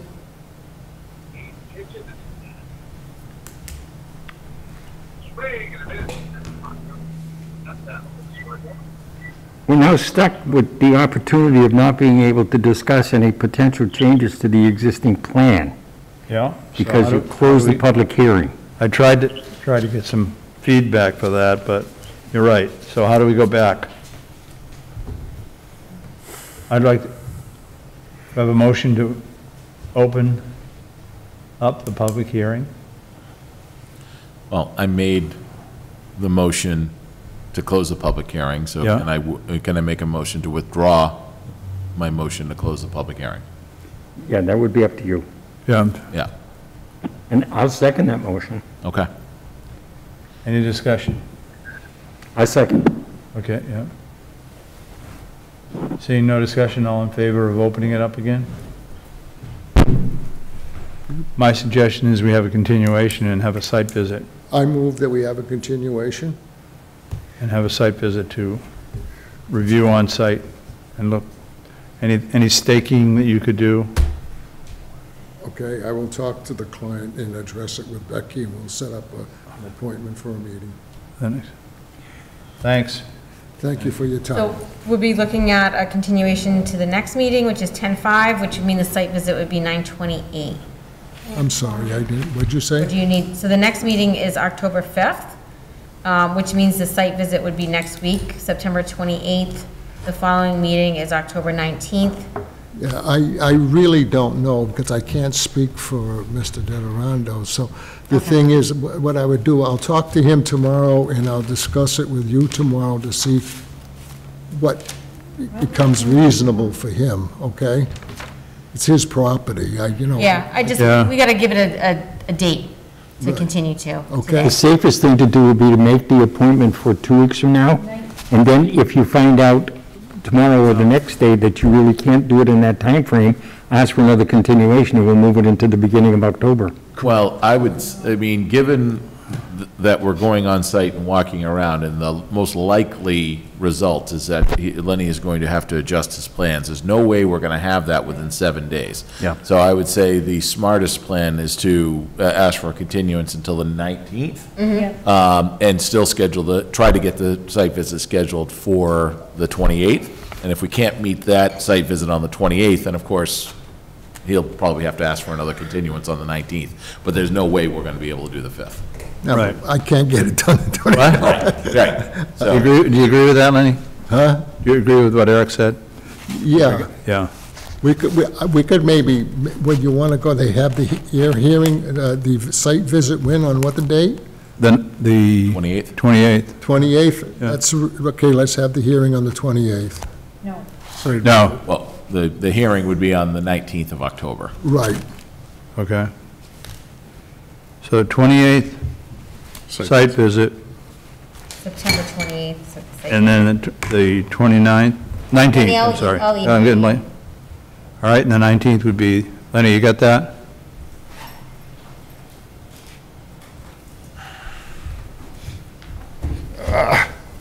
Okay, 28th site visit, and the 19th would be the meeting? Here, yeah. Okay. Got it. Thank you. Thank you for your time. Yep. Thanks, Lenny. All right, we Chair, are now, We need to vote on the continuation. good. All in favor of a continuation? Thanks for keeping us straight, Stephen. Yeah. All right, we are now at 30 Woodlawn Drive. Oh, Yeah, I'm Roy sorry. can't vote on that. Yeah, So, yeah. Thank you. Thank you. Good night. thanks, Len. He was just raising his hand to let you know he's abstaining. Oh, okay. That was a Right, Roy? continuation, yeah. Yeah, that was his abstaining raise. My God. 30 Woodlawn Drive, notice of intent for a failed septic system, DEP file number 1110. Someone here for that? Jay's on Joe, you here for that? Jay. Failed septic system? Jay. Just, okay, great. Jay? Hello? Hi, can you hear me? Yep. Yep. Yep. Can you hear us? Yes. Okay, great. Becky, you want to start, or do you want him to start? Sure, I can start. Just for the record, I mean, I said it earlier for all of them, but we do have butter notifications and legal ad for this project. We did receive DEP file number and comments. Comments from DEP included that the BVW data sheets were missing, so we did request those. A site visit was performed last week with Ed from the board and myself. We did have some questions with the delineation on site, and it appeared that the homeowner already started clearing the trees in the area of the proposed septic. So I did reach out to Jay Dubois here. After that, we did ask that the area of the delineation be looked at by a professional wetland scientist. They have reached out to a firm who will be going out there to look at it. He did contact the property owner to, inform him that, wasn't supposed to start work prior to getting approvals here. And that was the only work that was, had occurred or was being occurred at this time. So, but overall, I guess I should have given a summary of the project first. What this is, it's an existing developed single-family house lot. They do have a failed septic that they're looking to replace. And it's cited in that portion of the property shown on the plan, which is outside of the 100-foot radius for the well, and appears to be the vicinity of the most appropriate location for it. So I've talked to Jay Dubois here, as I stated, after we went out and did the site visit. Not to put words in his mouth, but he's going to request a continuance so that they can get someone out there to look at that wetland line. It did appear that the wetland did extend kind of to the northeast area of the wooded area, a little bit further than what was shown here, which would then project those buffer zones differently. It did also appear, a lot of areas of the yard were pretty saturated too when we went out there, and some wetland vegetation there. So they will look at having someone go back out there and provide that delineation information for us, which may or may not, it would appear that would have to potentially change the location of the proposed septic based off of the setbacks for Title V. Jay, is there anything you wanted to add? No, I guess just to move a little further, so we did hire Art Allen, I'm sorry, not Art Allen, Scott Morrison from Ecotech.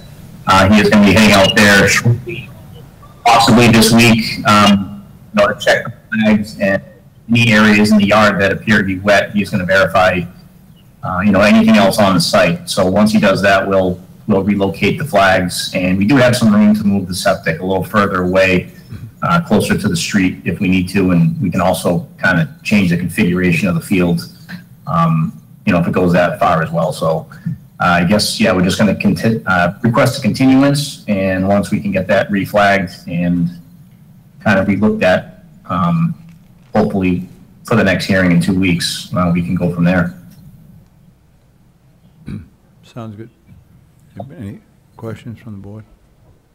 I guess the only thing I would request is that, since there's already been tree clearing where the proposed site is currently, if we could get those marked on the plan, and so we could get an idea of whether or not they should have been taken up as part of this project and figure out what we're going to do with that. Okay, yeah, we can locate that as well. Thank you. Yeah, from my point of view, where is the septic system now? Where are the wells? Where are the neighbors' wells?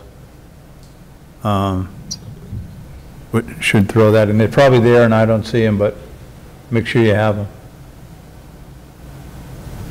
Stephen, anything? Yeah, I was just wanted to see the limit of clearing too, and I'm not sure if that's actually marked or not. It doesn't appear to be. Yeah. But yeah, I'd like to see it. Jay, what was that fill they were using? Was it like a super dry? What was the what? See? I didn't know what you asked. What was that fill they were using to absorb the wet?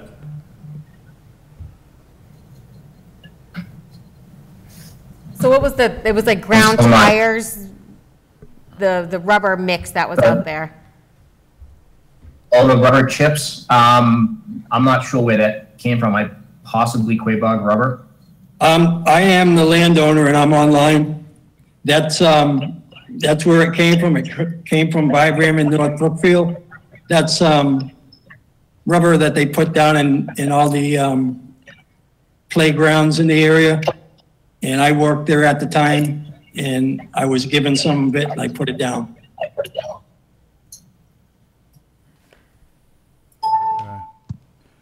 All right. So Jay, do you think it's realistic that the delineation will be performed and you'll be able to revise the site plan for the October 5th meeting? A week from today. With meeting our 7-day deadline before the meeting? How soon before the meeting does the plan have to be in? A week? 6 days. Yeah, we do ask for a week, yep. I think that's okay. I mean, it's possible. I mean, if we can just shoot for that now, and if I have to just continue it, I can let you know ahead of time. I'm anticipating that Scott's going to get out there right away. We can, you can work with Becky to come up with a date. Well, we have to do a date right now. Well, let's put it out to, what's the second one? After the 5th. October 19th. Let's put it out to the 19th. Well, Jason, what you paused. What is your level of confidence that you'd be able to get that to us within a week? Or to Becky? I'm pretty sure that we can. So, like I said, if we can just plan on the first meeting in October, and I mean, worst case, can I just email a request to continue to the second meeting? That's fine at that point, Yep. but right, we'll still have to schedule it and put it on here and then All just state at the next meeting All that right. it's continued. So let's go for the October 5th, if we could, please. Do we, with that, do we have any? Public. Public, excuse me. Public. Anyone in the audience care to speak on 30 Woodland Drive?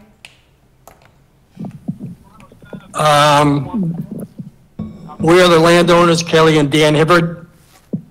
And I just wanted to speak a little bit on that area of the property being wet.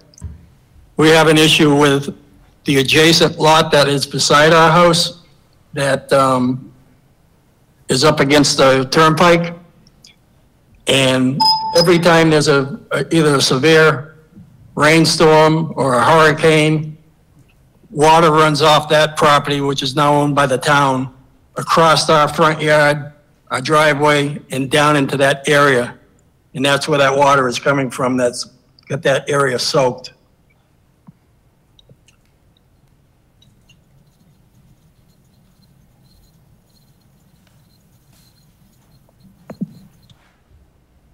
Anything else? Hello, did we lose you?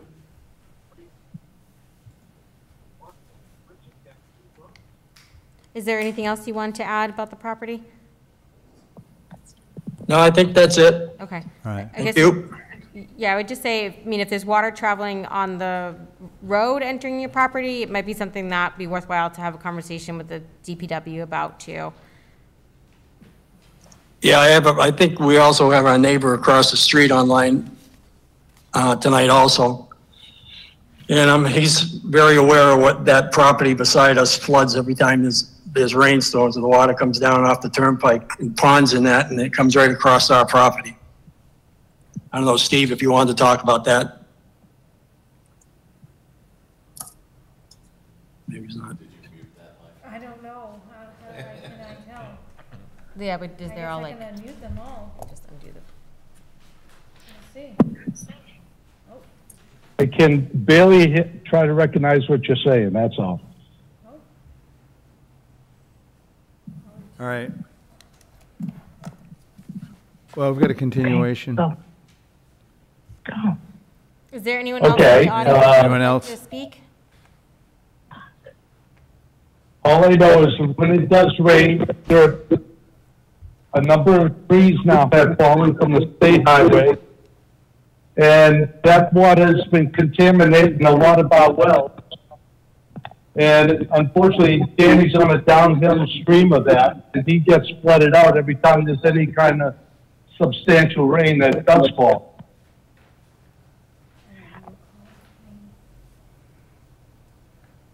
Well, I don't know where we can take that. Yeah, that might be something related to the turnpike drainage coming off of there. Get Scott to figure it out for you. I mean, and also we probably should bring in a jar of that rubber so we can take a look at it. If it's going into the wetlands, that is a concern. Okay? Anything else? All in favor of a continuation? Unanimous. Thank you. Thank you. Yep. Thank you. Thanks. All right, we are now up to Cedar Street, 231, 233, 235 Cedar Street. All right? All right, so we have a written request for a continuance for this public hearing. If you recall, this is also related to a project that was recently approved to finalize a superseding order of conditions that was previously issued. So what that entailed was wetland replication and the installation of 3 culverts under various driveways on the properties. Just so you're aware, we did a pre-construction meeting to start that work last week. And I did discuss with them continuance for the ANRAD in order for them to get the replication and get the wetland connections in there. So what we talked about, they'd like to see is a continuation to our November 2nd, 2021 meeting, which gives them time to complete that work and then have that picked up by survey and put on a plan for you. And you'd be in a position at that point, I would think, to be able to vote on that ANRAD at the time. Right? All in favor, any discussion on the continuation? Seeing none. Do we have anybody in the audience who would like to speak to it? Anyone on the public line that would like to speak in regards to the 231 to 237 Cedar Street ANRAD? No one on the line. No one? Okay. All in favor of the continuation? It's unanimous. Becky. Great. All right, we are now at 130. That was his abstain. Yes, I'm sorry. I would say no. Yeah, right, so continuations you can't vote on right now. Yeah. So- I can't. Yeah, I don't think so.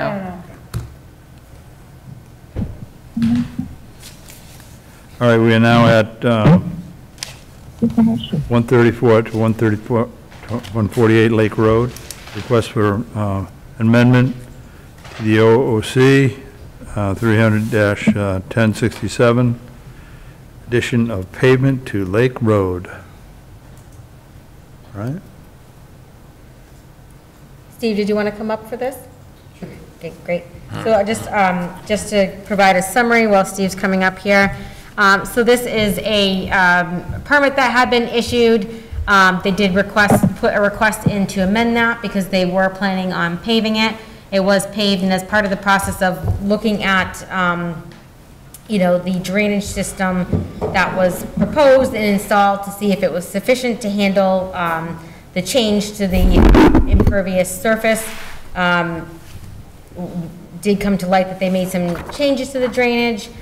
So we did pull back in the original engineer for the project. It's been continued for a little while. We did perform a site visit last week with the applicant, which is the representative for the Lake Association, and we did have Steve Pike here from Burton Engineering out there.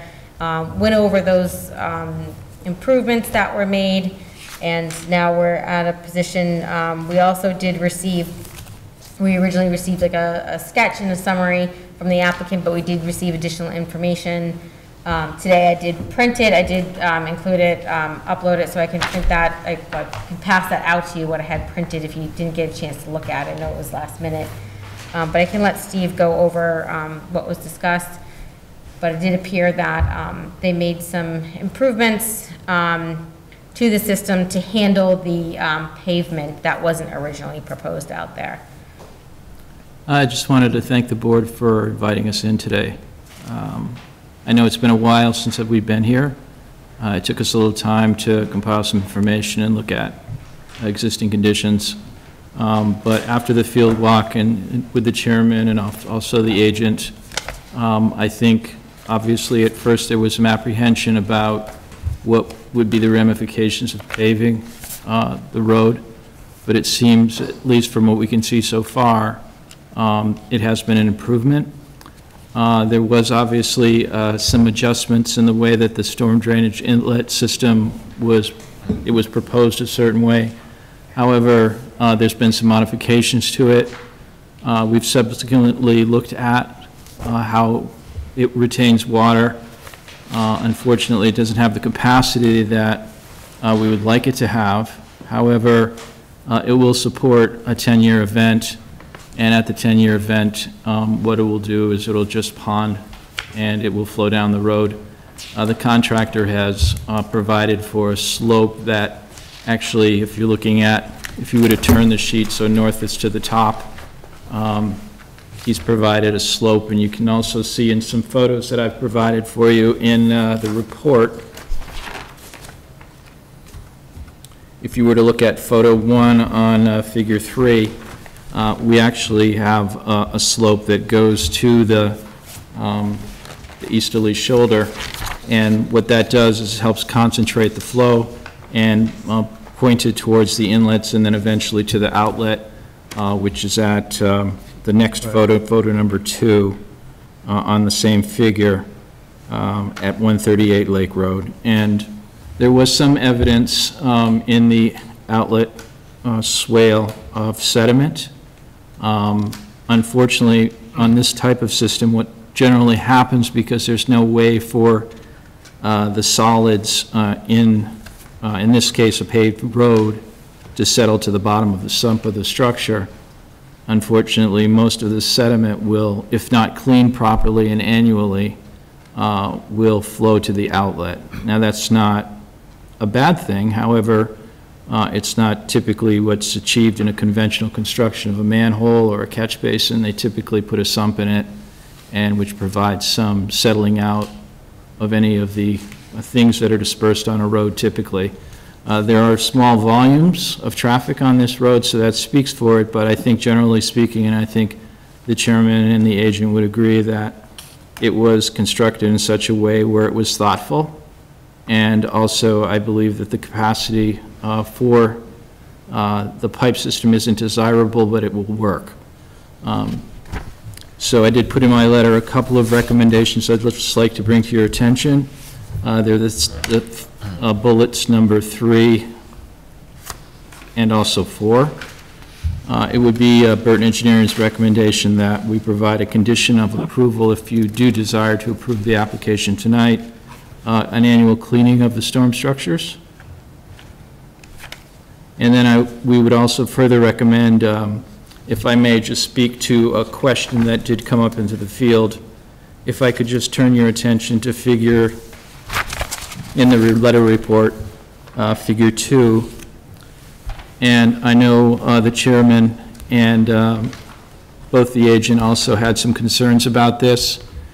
There's a storm drainage condition on Old Town Way in which this stormwater comes off of the road and into the property. There's a small basin behind the property, and as it fills, because the soils are poorly drained in this location, what's unfortunate is it will tend to pond and then overflow into Lake Road. So there was a breach of some erosion silt fence that was erected, and I believe the chairman had seen that, and we discussed possible solutions.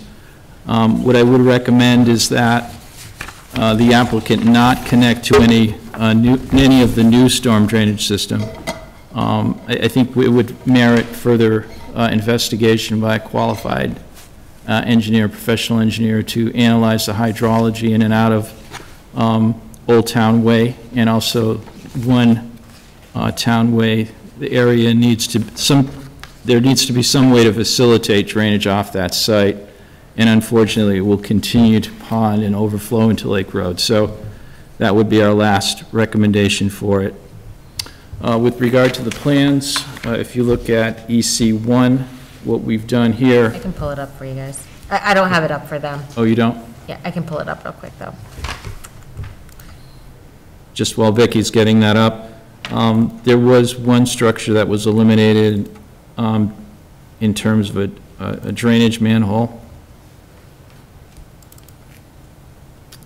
And the reason that it was eliminated, and it was done with good cause, because there's a very large tree on the property, and I think the contractors thought, if we could just zoom up to that area just in front of the stone swale. Becky, if you could, please. So on a previous plan, actually the location that it's right adjacent to the road edge, there was a manhole that connected both of the inlets in a way that went from an inlet to a drainage manhole.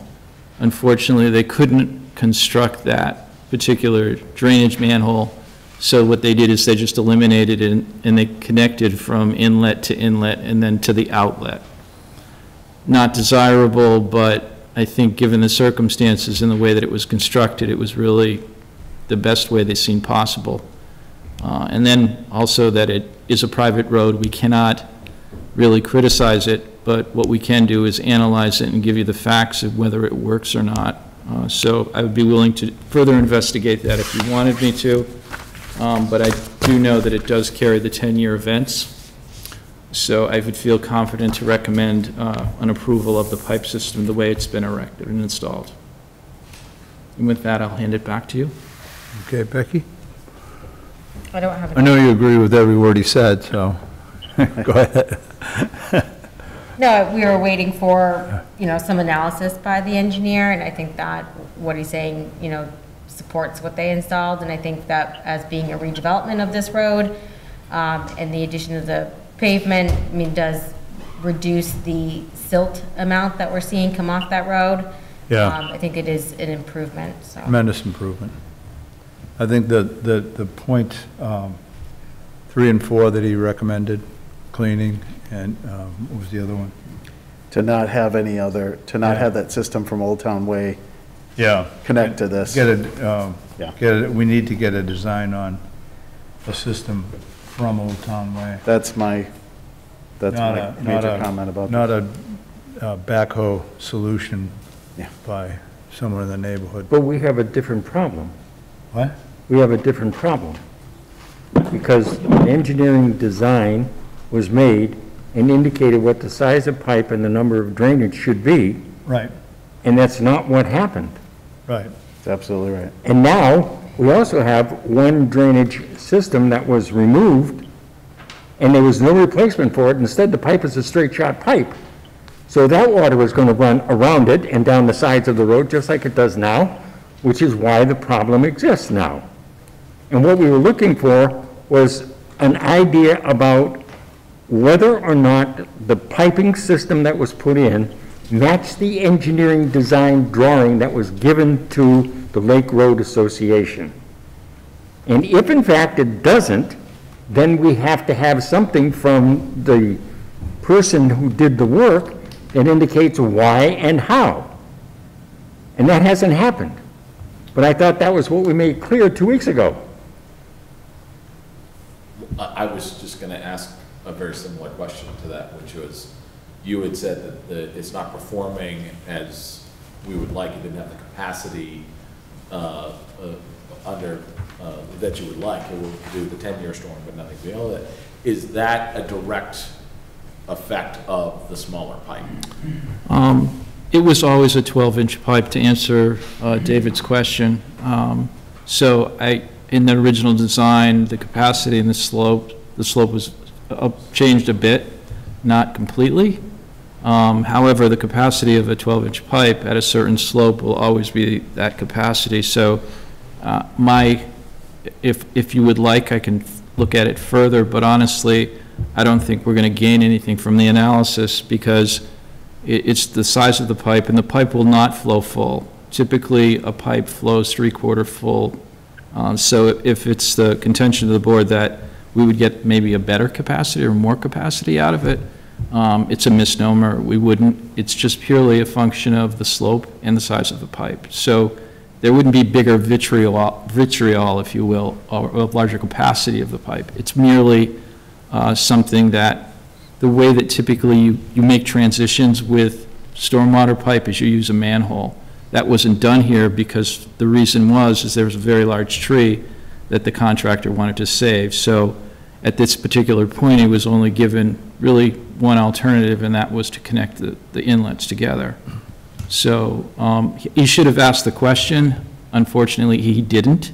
I don't think it really takes away from the, it's not the most desirable situation, but it's the best that we have. And I would think taking it out would be incorrect. I think the system runs the best it can with the circumstances, and I don't think we could really make it any better.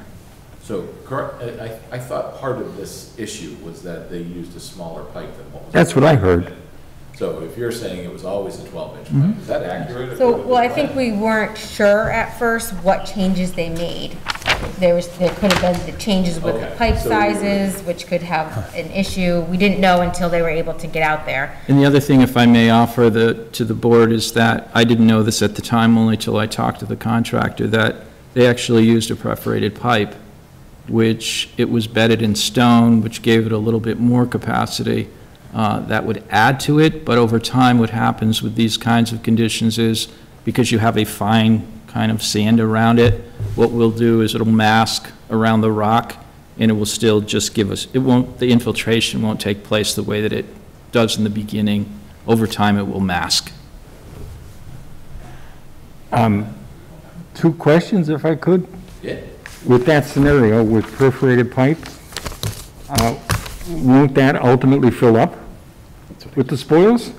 Pardon me, I'm not sure I understand your question, Dave. Well, you've got holes all over the pipe, and you've got small particles of rocks that are going into those small holes over time.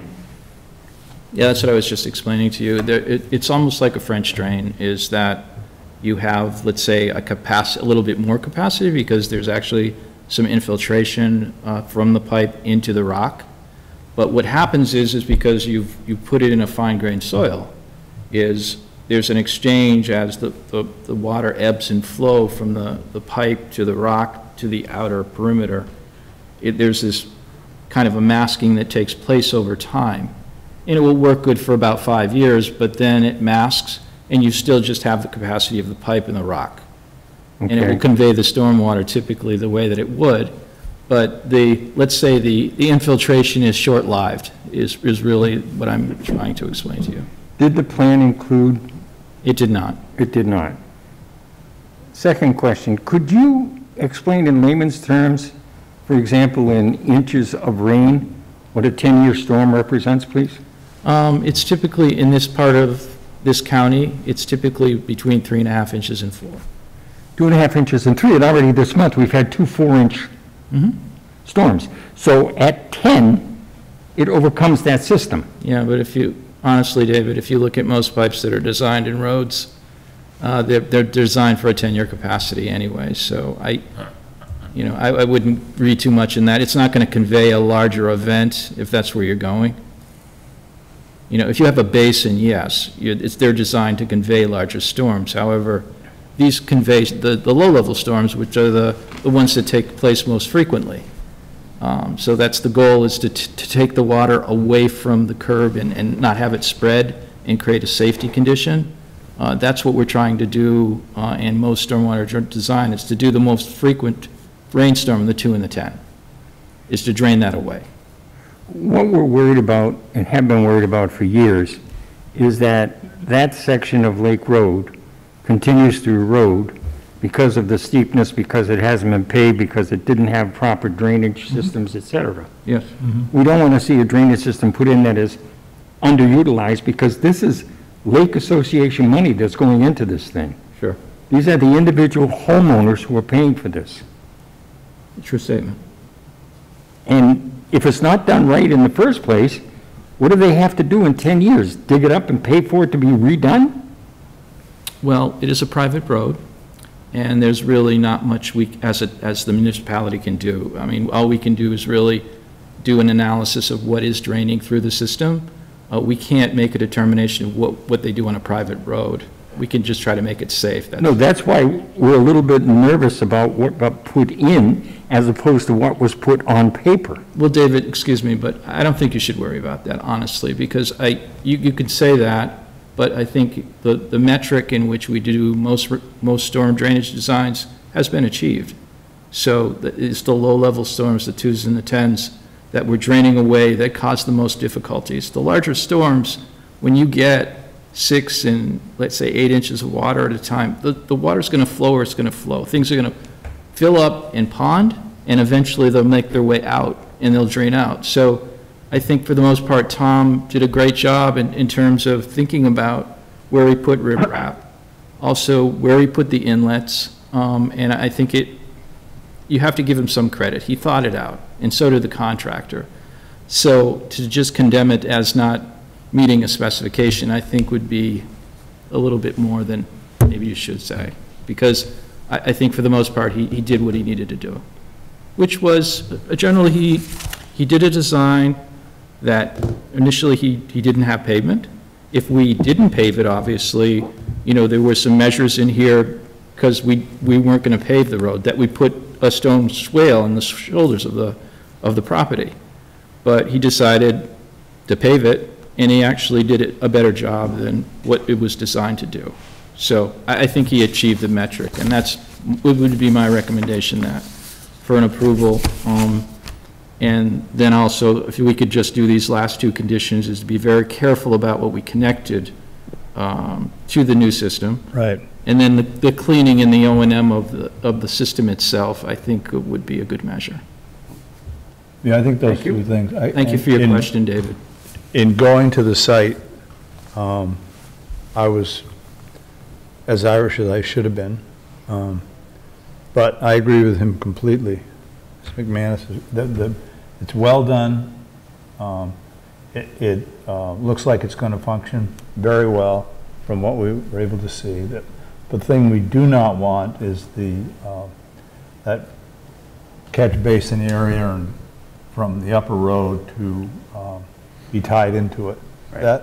We need an engineered plan for that area. If we get an engineered plan for that area, and we get the cleaning on an annual basis, I think we'll go a long ways towards protecting the lake. It's great to go down there and look at that. All these years I've been going down there and after a storm and looking at the new sand on the bottom of the lake. And this is really, take a drive down there, David, and take a look at it. I think you're going to be pleased. I did yesterday. What? I did yesterday. Oh, did you? Yeah. I couldn't see the piping under the ground, but I did yesterday. But you saw the outlet. you saw where it's going into. You can't tell what's under the ground. That's what I'm worried about. Well, and I understand that. So, I appreciate your professional opinion, and if that, I'll follow that. I just want to say, for the record, this is now the second time with this contractor within the last 6 months where he is engineering plans on site, on the fly, with no regard to coming back to us. So I don't know what official capacity we can send a sternly worded letter to the contractor, but I believe that there needs to be some accountability there, because apparently they think that they can just do this routinely, and once, oh well, but now this is twice within 6 months. Yep, I agree. All right,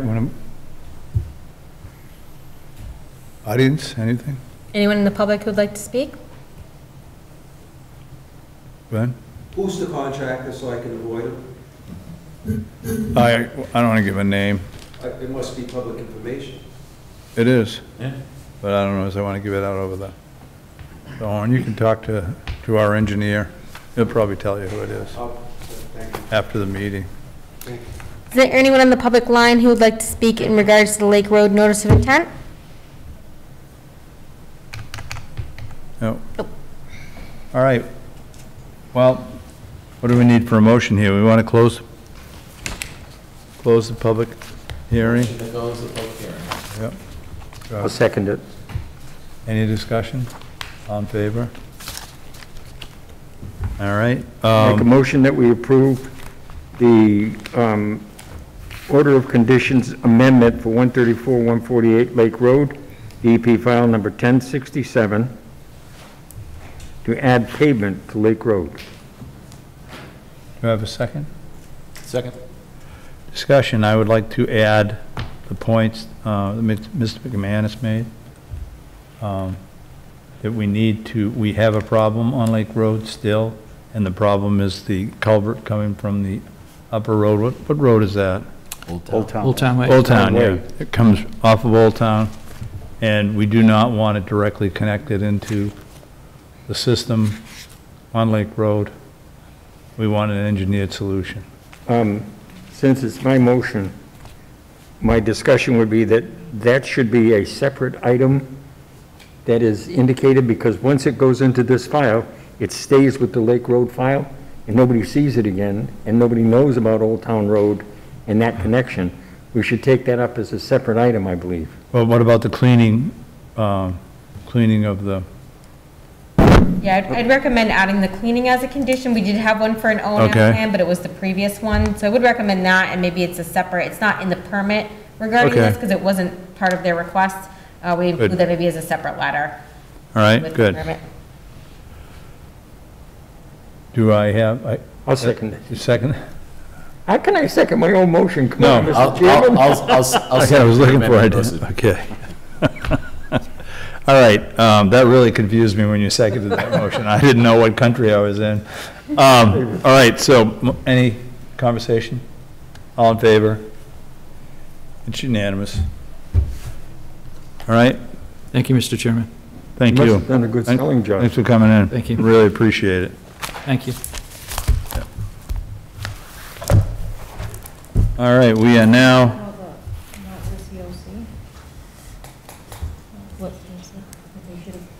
We're at 650 and 680 Route 15, NOI, proposed development of a nursery and a tree farm to include a perennial stream crossing.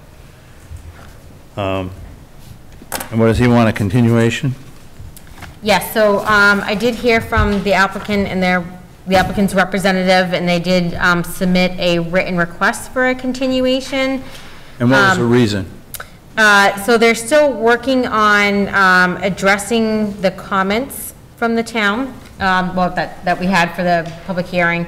And I asked for a little detail on where they stand with the review, because it has been over 3 months now since we've had the last public hearing on this, and they've asked for multiple continuations. And one of the other comments they had was the applicant was would like the continuation in order to assess what potential impacts the proposed horse park may have on his property, which is in the vicinity of there. But, so I did ask for some detail on what they've been working on. So they had said that the applicant has contacted survey companies to request the stakeout of the project limits, which is one of the requirements they need to do. But due to the very busy schedule of every local survey company, this task has yet to be completed, and that, coupled with the heavy vegetation growth in the property, is likely to be delayed until late fall. And regarding the alternative analysis, the applicant has researched and found that an ANRAD had been filed previously with the town on the property, which we did note that before in the beginning of this, and they have been attempting to reach out to the wetland scientists that filed that ANRAD to get them to assist in this endeavor. That's it. So they're asked for continuance to October, oh, so, sorry, November 16th, sorry. Yep, November 16th, 2021. Okay. When do we put the brakes on continuations I'd like to put it on this right now. for a group that has for months and months and months not responded to anything? Well, they've been asking for continuances for Yeah. a little bit of time. I'd like to close this because of lack of information. I'd rather not have a continuation. It's up to Mr. Chairman. We don't have the applicant here. It's obviously, it's just a written request. They did, you know, I said I would share this with you, so they weren't planning on coming on tonight.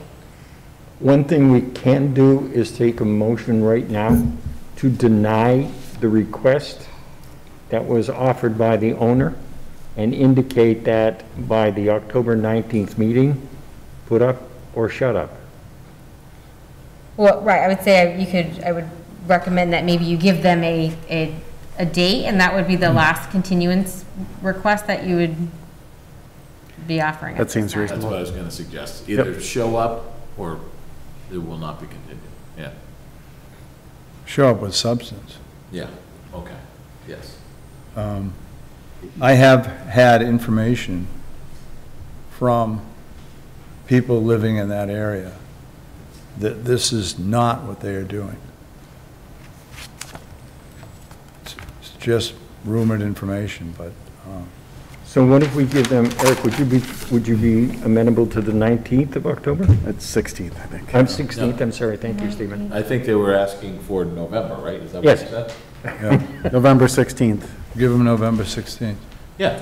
I mean, I would think any reasonable expectation is that from the 1st of June to the 16th of November, if they can't give us something material, they don't have anything, and we should just move on.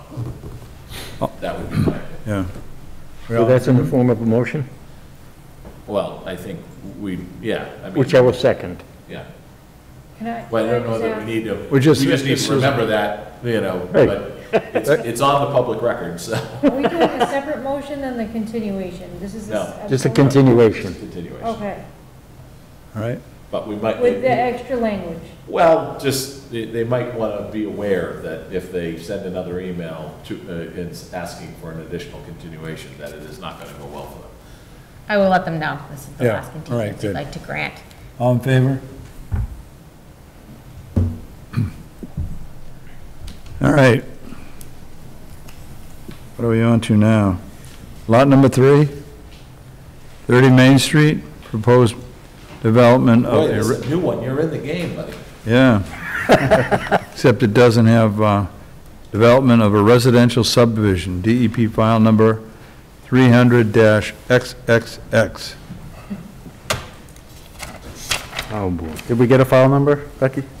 No, we don't have a file number for this, and this is an ANRAD, so if you need additional information, you can still make a request for that without the file number for Yep. ANRAD. Gentlemen. Good evening. Yep. I'm Justin Stelmach and my father, John Stelmach, as Becky said, and we're here to start the process for an ANRAD for Lot 3 at 30 Main Street, which the board is well aware was a recently approved subdivision road of Mr. Sosick. and we will be coming in at a later date to propose a 55 and older residential subdivision. So we always start our process with the ANRAD, just to give a little background of how we got to the plan that is in front of you. Back in December of 2020, when Matt was going through his delineation of his wetlands, we hired LEC to go out and also delineate Lot 3 in anticipation of this. So that's obviously depicted on the plan. And then I think it was in April of 2021, in May of 2021, that it was determined there was a vernal pool on Mr. Sossack's property as well. So through the same process that LEC used to verify that vernal pool, we hired LEC to go out at the same time and check Lot 3 to see if there were any additional vernal pools, in which they found, I believe it was 3. 2 of them that were in the northwestern section, and then 1 that was in the southern section of the lot. So. The first one was northwest? There were 2 that were in the northwest section, yeah, just down gradient of the vernal pool that was verified as part of Matt's approval. So you'll be coming forward with So, what? yeah, sorry, just interrupt. So they have the ANRAD requests in front of you right now. We do have the plans. They do show the areas that LEC did identify as vernal pool habitat in the plan, so you can see those. The only thing I would add, and I've said this to them already, is that typically, and LEC was working on an approved protocol out there. As part of this ANRAD process, my recommendation would be to have a peer review go out, review the resource area delineation based off the size and nature of this project, and also look for vernal pool habitat. I would anticipate that they would identify the same areas as LEC, but if they do identify other areas that are suitable for vernal pool habitat, we would have to have that discussion at that time with what the commission might require to have that looked at, just because they took the initiative. They wanted LEC to look at that while they're out there, but we didn't have a protocol in place identifying certain areas that ourselves or a peer reviewer might have identified, and it wasn't initiated at the beginning of the season. So I don't anticipate any concerns, but I did want to state that, and I've mentioned that to them already as well. So I would recommend at this time voting to require additional information in the form of a peer review of the wetland boundaries, including evaluating all the wetlands, relevant wetlands for vernal pool habitat. And I did start to put some requests for proposals out for you.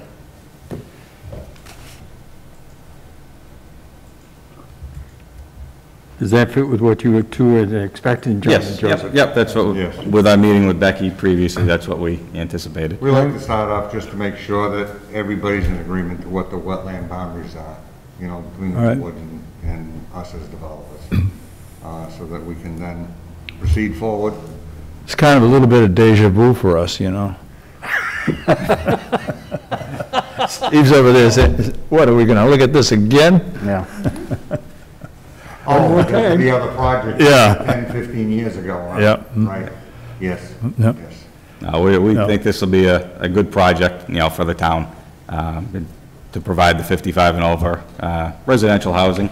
And also with the information we have with the vernal pools and the wetlands areas out there, I believe it was probably almost a year ago now, we did come in front of the board on a Zoom meeting with a concept plan. Right. And that concept plan hasn't really changed much. It's changed mainly in the fact that we now know where the vernal pools are and the wetlands.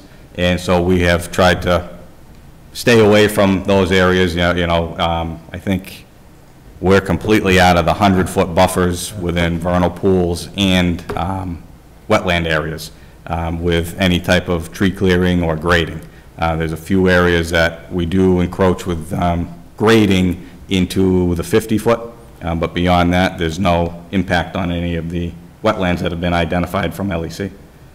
You should also look at the local bylaws relative to the 200-foot buffer zone. Yes, we have. Yes, we have that on our plans. Okay. Yes. I'd like to make a motion relative to all the language that Rebecca used a few minutes ago, because I can't possibly repeat it all. What? Having the exploratory and arranging for it so that we have a comparable testing done, engineering-wise. Oh, the peer review?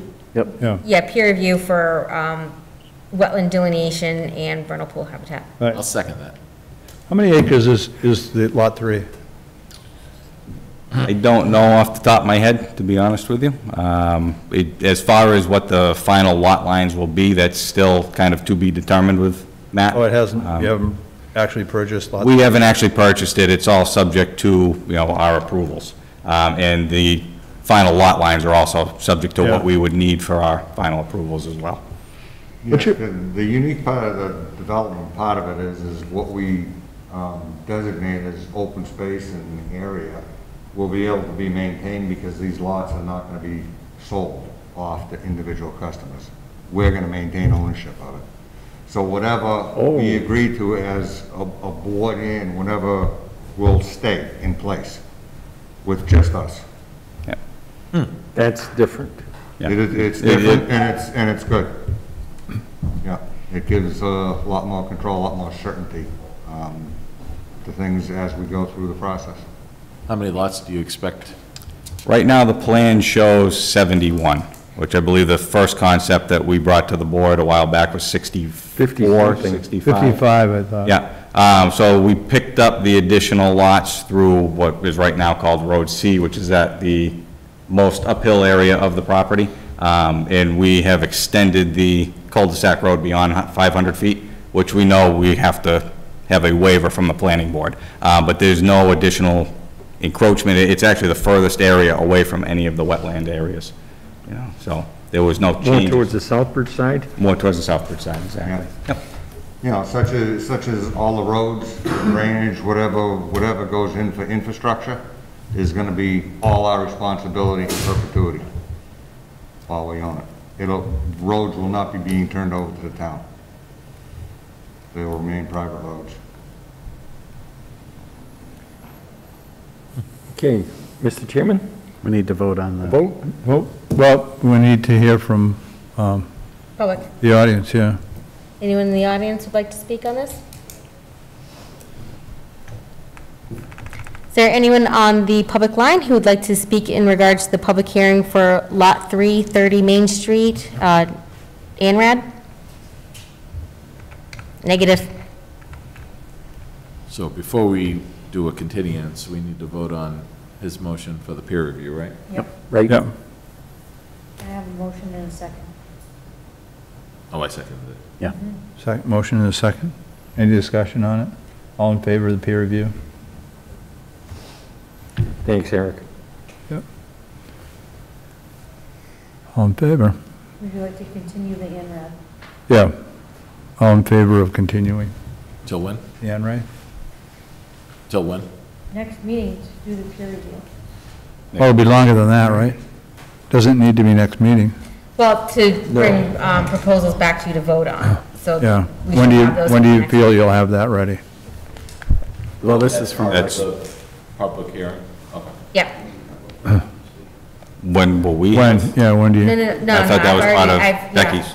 I do that for you. I've started that, so I would anticipate that by the next meeting, we should be in a position to have Okay. some for you to look at, so All right. that would be the October 5th. All right, good. Okay. All right. Thank you. Thank you. We look forward to the process. Thank you. We vote on that? Continuation? We did, all in favor of a continuation? Yeah, we already Yes, did. yes. Yeah. Thanks. God. Perfect. Thank you. Have a good night, Thank you, guys. gentlemen. You're up, Glenn. I see that. Thank you. All right, we are now up to lead mine. Oh my God, we're at 118 Lead Mine Lane. Enforcement order 300-684. Glenn, good to see you in person. You're looking younger. I've been missing. You've been fuzzy on, I'm still here. No headset? Great. A few less hairs. you know, you can bring that mic over and we're gonna know whether you, when you go like that. A few less hairs, that's all. All right. Go ahead, I'm sorry. Well, thank you very much. Glenn Kowalski from EBT Environmental. We did read Rebecca's long agenda and what she might have recommended on the potential allowance for this lot to move forward. This would be Adam Kelleher's lot. After we did restore the wetlands on the site, I believe you might have seen those. They're very thick with vegetation, spotted touchmanod, and all the plants that we had stated that we would put back, the organic soil, the removal of other fills, the buffer zone, 25-foot zone also restored, and the revisions to the plan, which have to do with removing the vista pruning, which went down the slope. If we, I don't know if you have that on, I'm sure you can see Becky's long agenda, and you might be seeing those plans, which are towards the end of the file. So we shortened up the vista pruning and only kept two. Sorry, not to mean to interrupt you. We'll first talk about the enforcement order before we get to the public hearing for the lot. Okay. Just, so yeah, I can just quickly summarize that. Thank you. So, right, we wanted to talk about the enforcement order because it was still, had a cease and desist associated with it. So they've worked to address the enforcement order. Glenn did submit the report, the restoration report, for you to look at with photographs showing that the restoration work has been completed. Ed and I, when we went out last week for site visits, did go through down the property and take a look. Everything looked really well from what we can see from the roadway. You know, according to Glenn's report, right, they did complete the restoration as proposed, as outlined. Right. It does look good. Therefore, I mean, my recommendation at this time would be to release the cease and desist that we had. It was only opened up to do the restoration work that needed to be done, allowing you to now discuss the notice of intent again. I would not recommend releasing the enforcement order yet until the replication monitoring is completed, as well as the old file number is still open. There was a request for a certificate of compliance that had been submitted before, which would have also required the replication monitoring because there was direct wetland impact. So at this time, I would recommend releasing the enforcement order so that way they can move forward with the notice of intent. Cease and desist. Sorry, cease and desist, thank you, and not the enforcement order. And then also just to remind you that at some point a certificate of compliance will need to be submitted for that work once that replication monitoring is done, and we'd be looking at an as-built plan too would be needed for the COC. Just sure. That would be down the road though. Right. Right. All right. Thank you.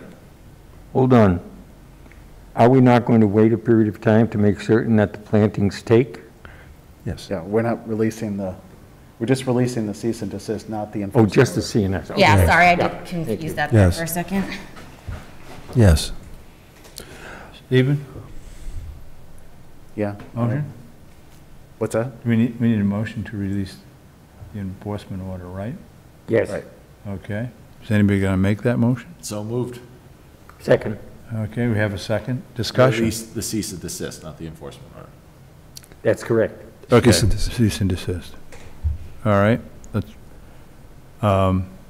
we have second discussion? No? No. All right, all in favor then You of, need to go to the public first? This isn't For a the public enforcement hearing. order. what? This is not a public hearing. Yeah. Right, okay. Okay. Enforcement order, all in favor? Releasing it? No, you can't vote on Can't vote on it, Okay. Yep. All right, and now you can open the public hearing for the Yep. meeting night. Roy, it's getting closer. Yeah. Geez, I gotta put my glasses on again here. All right. And then I have to pull the mask down so it doesn't breathe into the goddamn glasses. We are now at 89 Lead Mine Lane. Notice of intent, construction of a single-family home. Mm-hmm. Well and septic system, file number 300-1073. All right?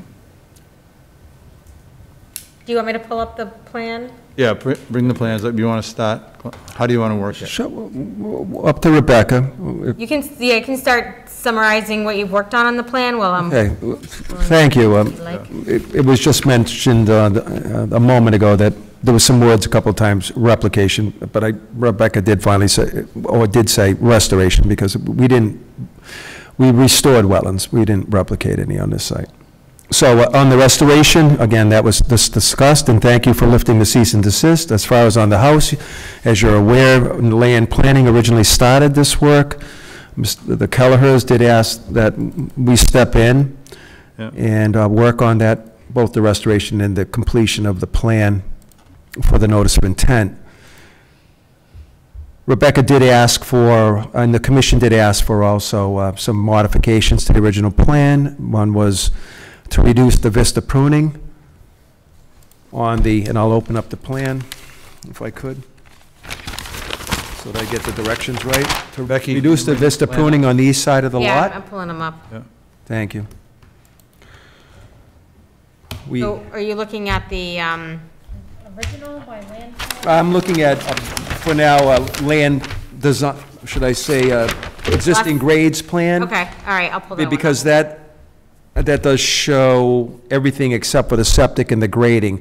Existing grades, if I could say, is reluctant to change the design and take claim over the design for the septic plan, because that was done by land planning. So there's two plans, one for septic, which we're going to keep, and ask that two plans be referenced. But there's major modifications to the original land planning plan, except for the septic system.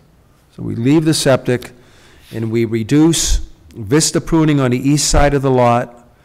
We add in infiltration to the driveway. Going up, it's in red.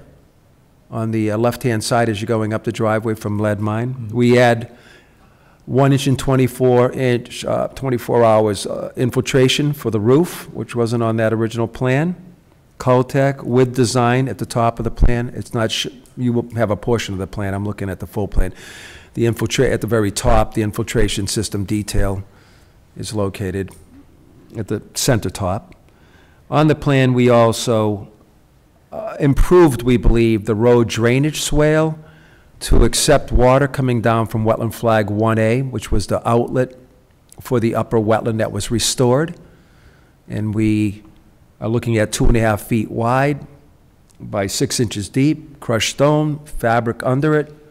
This being tucked in directly, if we're going down the slope on the left-hand side, or let's say that it is the east side of the roadway, so that it allows for traffic to continue down lead mine lane, but also accepts the water running down the road, which is a problem. We just had another erosion gully there, similar to you people talking about other sites or roadways in the town. We'll be using 6-inch minus stone. The drainage divide just starts at the top of the hill, but there's still a lot of water that can come down from that small wetland that we restored and the roadway, so we'll be carrying that water down to the base of the hill in stopping that drainage swale just before we enter onto the adjacent property, which is called Matthew Watsky's property.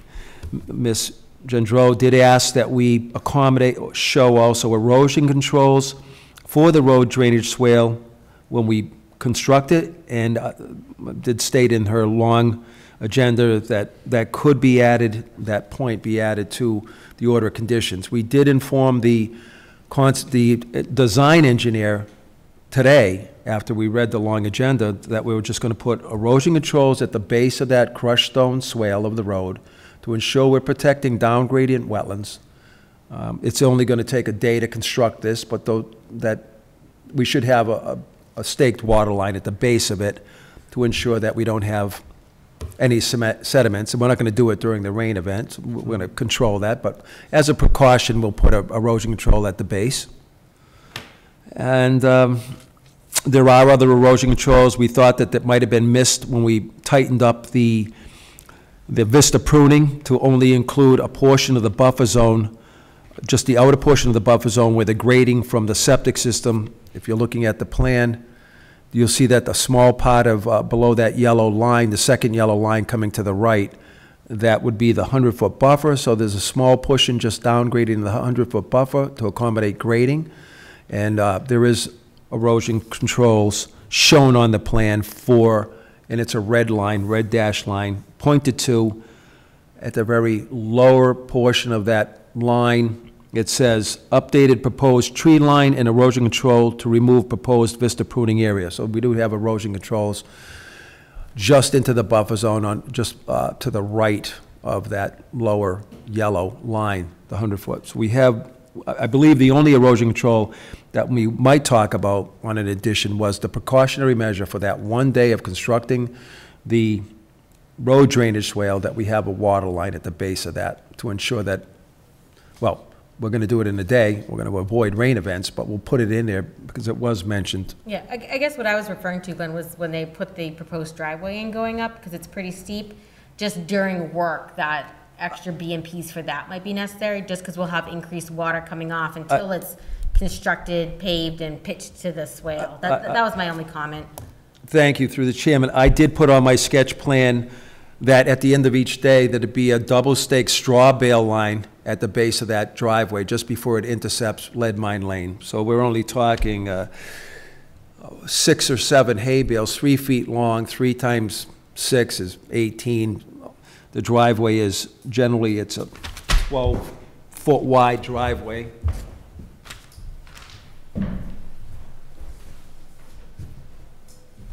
That's how we normal design. One should goes 20, so the driveway width is, and I'm sure it should be 12. It's actually 10, so 10, it really only would require 3 would be 9, so 4 bales at the bottom of the slope, staked in at the end of each day until we stabilize that driveway. And there'll be straw, of course. And we'll immediately be working to stabilize that driveway because of storm events, as Rebecca stated. Any kind of driveway that has any grade on it, we don't want some other 3-inch or 4-inch or 2.5-inch coming down it. So that would be it on erosion controls. We believe we've covered the whole area, added the additional infiltration that wasn't on the original plan, reduced, again, a tree cutting by eliminating vista pruning, and solve the problem of the road eroding away during larger events. And we have done this for other towns, even larger stone, but the 6-inch is nothing larger than 6-inch is moving down that roadway. It's all finer rock, so we don't see the velocity that's going to be a major problem. And that's how the engineer designed it, looking at the area discharging. We do appreciate your time. I'm here to ask or answer any questions, and Mr. Keller is also.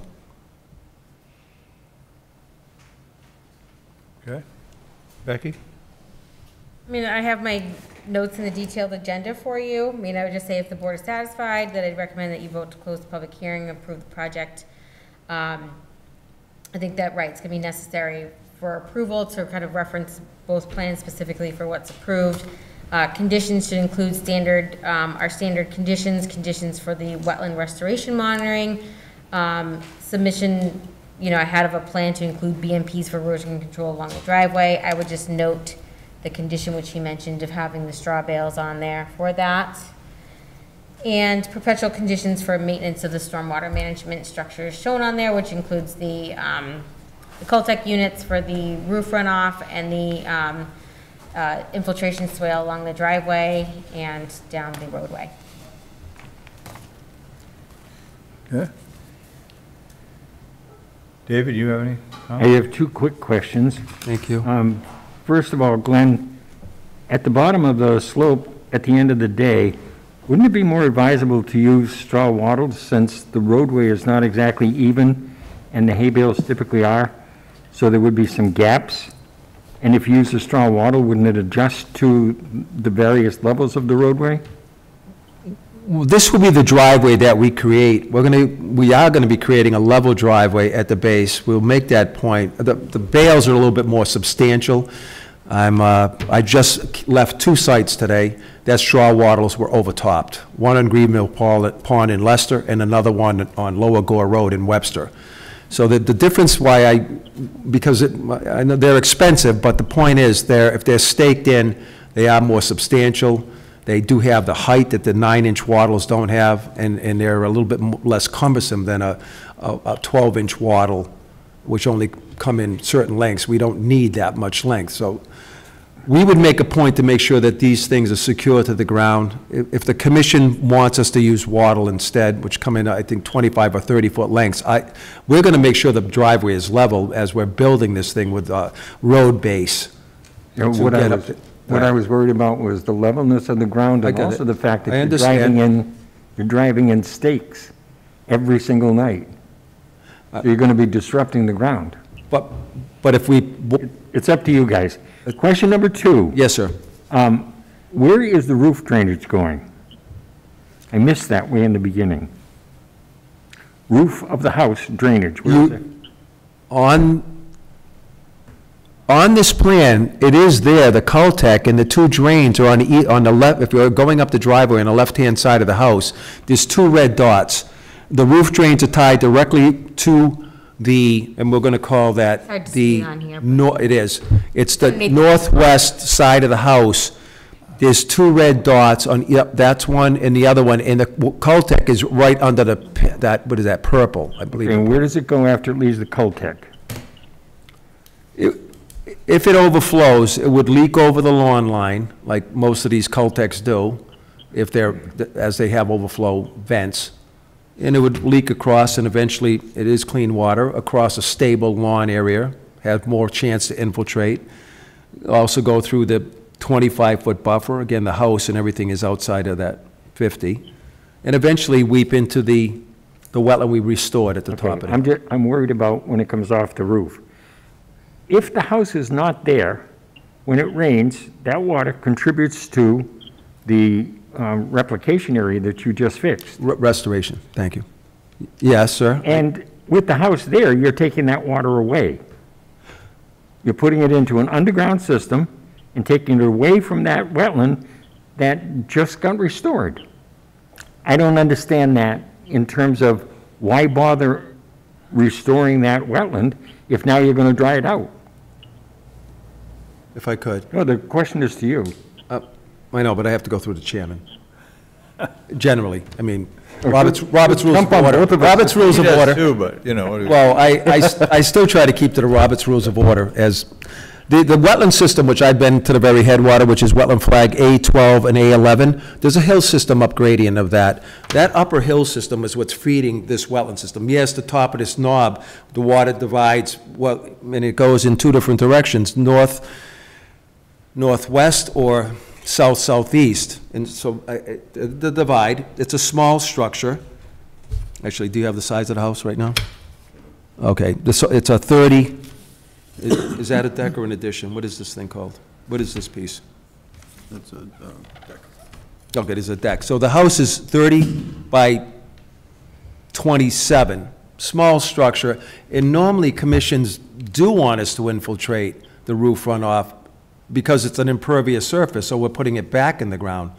In the ground, that once it's in the ground, we're now on that side of the hill, drains towards the wetland. The majority of my water is coming from the hill up, which would be called the north-northeast direction, funneling down into the headwater portion of this wetland. It's a very small wetland. We've been at the top of it. Quickly it's level, and then it rides up, and I'll still be being fed by the hill to my, if I'm walking up the wetland system, the hill to my left, the hill to the back, and the hill to the right.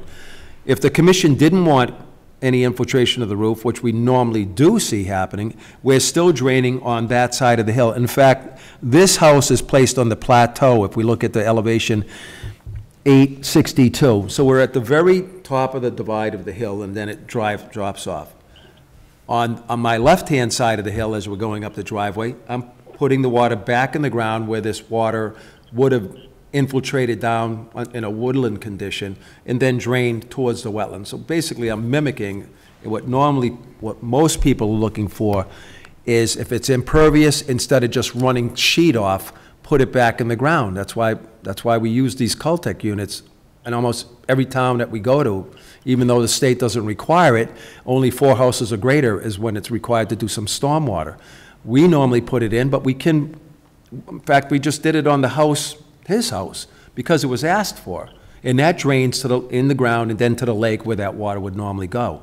I think we're doing what would normally happen is infiltrate in the forest and then drain to the wetland, where now we have a house, so we're infiltrating back into the ground with a Caltech, crushed stone, quite detailed, 1 inch in 24 hours, which is critical area instead of ½ inch in 24 hours, which is non-critical area. Most people are looking for more infiltration than less, and that's what we did. But if we could say to Mr. Barnacle, lastly, if the commission votes that they don't want the Caltech unit, we would do that. But we feel it's a normal procedure to put water back in the ground when you're creating an impervious surface, and that's all we were doing. I'm glad that was a simple question. It required a detailed answer, but I wrote a paper in '86 about this stuff, so we actually have a little bit of hydrology behind it. Let's go through the chair. Yes, sir. I don't Do you have dare any ask other another questions? question. What? I don't dare. Oh. I don't think we have time for another question tonight. I'm kidding. Stephen? Yeah, so this diagram's a little confusing as far as the limit of clearing. Yes, sir. So to the south and east, I understand that, that's the new red line. But I'm trying to understand what the limit of clearing is on the north and west sides. So is that the limit of clearing shown along that red line at the 20-foot buffer? Mm-hmm. Is that? Yes, sir. What's going on where that roadway used to be? So I'm just saying that the diagram is very confusing as to what. The red line to the northwest. Well, that line are you talking about at the top? That I'm just trying to understand where the it's the scalloped line, the new scalloped line, all the way around the site, starting along the driveway, the right-hand side of the driveway, going. Thank you very much for that.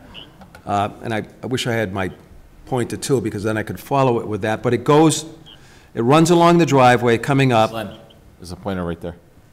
Hit the yellow button. Yellow button. Oh, thank you so much. I didn't know. Dang nabbit. Should have gave that to Lenny, because he could have used it a long time ago. I didn't know there was one up here. So, yeah, where my driveway? Come on, Glenn. I can't. I know, I'll find. Okay, there we go. So this scallop line runs along the driveway, comes along here. I understand that one. Runs all the way up here, around, goes around like this. It comes over here. Okay, It should have been continued right there. Right. Well, I agree, but that was that opening that Mr. Kelleher's son had created. Right. So we could definitely close this right here, and then it continues down along the driveway here. Right. So the one place where it's missing is right where the old opening That's used what, to I'm be. just trying to understand that. Yep. Okay, so that's missing, but the rest of it is this thing. Yep. Okay. And you got it. And if I mention one more thing, the old land planning design also had encroachment into the 200-foot riverfront area. By tightening up that vista pruning, we got out of the riverfront area, which would have been a may clause, not a required clause, and so that was another. It wasn't hard to, when Rebecca or the commission asked. Go on. All right. Did you have your answer? Yep. Okay, thank you, sir. No? No, I'm good. No, I don't have any questions. All right. I think we've talked about this one enough. Thank you. Anybody in the audience, Beck? Anyone in the audience like to speak? No. Is there anyone on the public line who would like to speak in regards to the notice of intent for 89 Lead Mine Road? There's no one on the line. All right. Do I have a motion to close the public hearing? So moved. Second. All right. Any discussion? All in favor of closing the public hearing? It's unanimous. Do we have a motion, Mr. Barnacle, on approval? Yeah.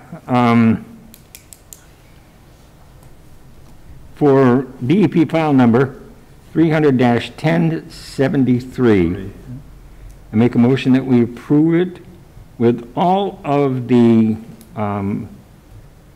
articles that our agent has prescribed.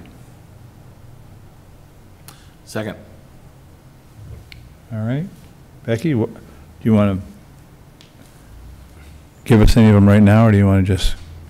Well, I already mentioned them, but I guess I would just add, I would close the erosion control line. Yeah. As discussed, and then add in, the condition for the double stake straw bale at the end of the driveway. Yep. You mean Okay. close the limited clearing line? Right, yep. Yes, yep, Yes. All Those right. are the only two that I could think of. yep. In addition, do you want me to repeat what I mentioned earlier? No, you don't need to, yeah. Yep. That should be it. Yep. All right. Anybody else? Comments? Eric? Nope. No? All right, we're ready to vote. All in favor? It's unanimous. Thank you, Commissioner, Thank for you. your time. Yep. Yes, sir. See, we could have gotten this done a lot earlier if you had started coming to our meetings. We felt hurt that you were I love being here. online. I mean, I'm serious. I'm glad to come to Sturbridge. Yeah. And All right. I mean that. Thank you again for your time. Yeah. We are now to a category called wetland decisions. No? Yes. Yep, all right. 94 and 96 Lake Road, tree removal. Yeah. All right. Mr. Caldwell and Joe, you here for this too? Ooh. They did. The spring get you?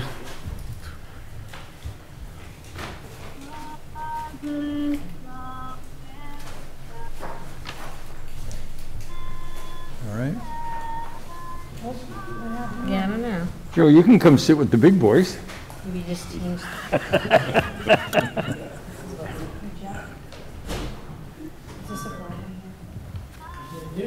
Nothing. Well, I shut off as a presenter, and I don't, How did you, Well, the meeting's still going on. no, the meeting's still on. I mean, I still have it on my screen. I shut off as presenter, it was up, and then this popped up. So, I can continue to be the presenter, it's still recording.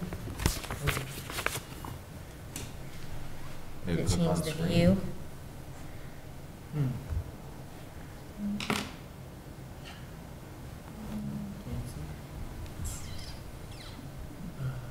oh, you hit hide everyone. View everyone. Oh, there we go. Yep. Thank you.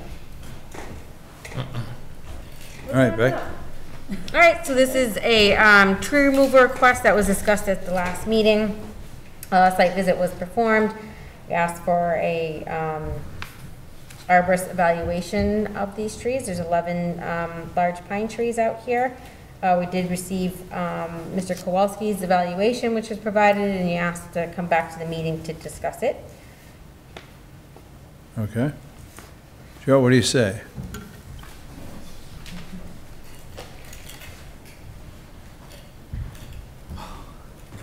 I'm Joe Kowalski, a resident of Sturbridge and also an arborist, and I don't know who you are. I'm Roy Bishop. Glad to meet you. Nice to meet you. I haven't met you either. Eric Gaspar. Glad to meet you. No, I was just asked to provide an arborist report, so I don't know if you had an opportunity to read it or if you had any questions about it. I did. Okay. I read it. I have questions. Go ahead. Joe, I have one problem with the tree replanting. And the problem has to do with, I'll find it. Here we go. The Stuartia pseudo camellia, an absolutely beautiful tree. It is so beautiful that people who take down 80, 90, 100, 120-foot trees would love to replant Stuartia because it grows very, very, very slowly. It does not grow to great heights, and it never gets to be very bushy, even though because its species name is camellia, it does have a very pretty flower, although small as about a quarter. I don't understand replacing giant trees with midgets. That bothers me a little bit. What would you like to see? Not pines, but rather hardwoods, oak, or typically, since you're near the water, red oak would be good, or red maple would be good, or whatever Joe can suggest, but I really have a problem in that the Stuartia variety really, honest to God, at my 80 years, I'm going faster than Stuartia does. I'm just going in the other direction. It's whatever you guys want. I mean, I can tell you my thought process involved with the selection of that tree. It's the size of the lot, so we could get more of those in, more trees in than oak. Oak gets to be, there's like room for one oak in that lot. But wouldn't that give us more of what we're looking for than Stuartia? Stuartia is decorative. It's very pretty. Well, it's functional as any other tree is. It's functional as, there's no less function of the tree than any other tree. So that's not the issue. It's just... In terms of carbon sequestration, there is no difference? No. It's just a tree is a tree. They're all the same. They function biologically all the same. Yeah, I'm not arguing that point. That's just my thought. We put whatever you want in there. If you, I mean, it's just going to be a little, to put the same, I don't know what I even put down there. How many Stuartia did I put? 2. Okay, well, if you could put 2 oak. There's already 5 oaks started right there at the base of those pine trees. You could put 2 oak in there too, yeah. Joe? No more than that, probably. A function of shade, trees are all on a function of shade. No, oaks would provide more shade there. Right, so that function that you're talking about? Right. Trees have different functions as far as shade is concerned? He was talking like, I know. thought he meant individual biological function and not ecological function. Right, okay. Stephen? Yeah, so in reading your report, Joe, one of the first things you say is, under the tree description, is the trees are of good vitality and health. And that's really, my heartache over this is that these are, incredibly vital and healthy trees, and we're just removing all of them. And right now they provide some pretty substantial shade to the lake. They have, there's substantial habitat, and we're setting a precedent to some degree by removing these trees because they're healthy. And I understand the homeowner's concern about them being old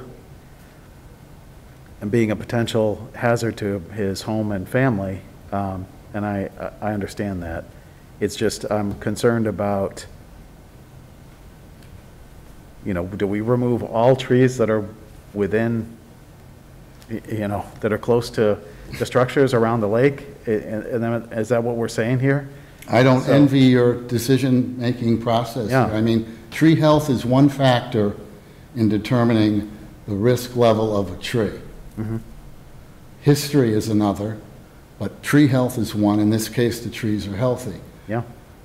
The issue with you guys have with the decision is you have to assume responsibility for the level of fear that the owner is living with.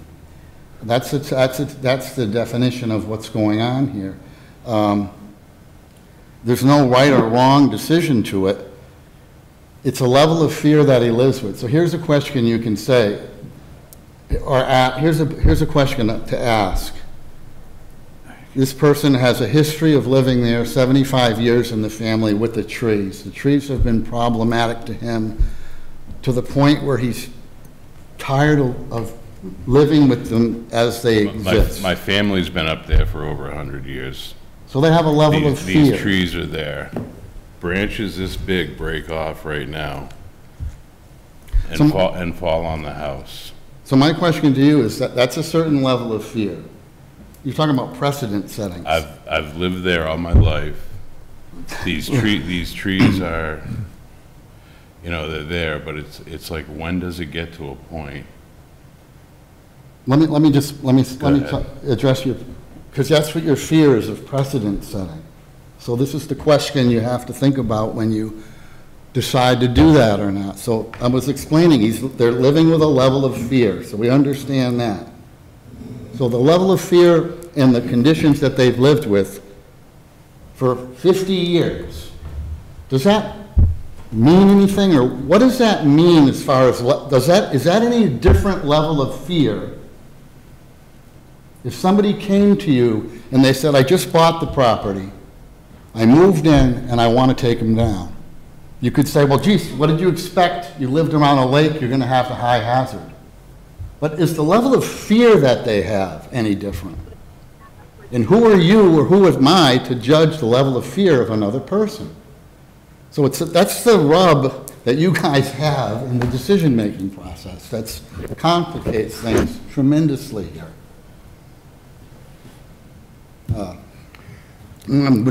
That's why I'm here tonight, so I can try to get better clarity to write these reports more effectively, because I write a lot of them for you, and I knew this was going to come up at some point in time where we're taking a healthy tree down. This just happens to be more than one. How about if we start out with the easy ones? I noticed at the front end of the property that there were several hemlocks that were really in a distressed condition. As you're looking at the property on the left-hand side, the row of trees going down toward the water, in that batch of trees, there are several hemlocks. I don't think those are on my property. Oh, Jesus. It's not asking for those. I was trying to make it easy. Well, I mean, what are you trying to say?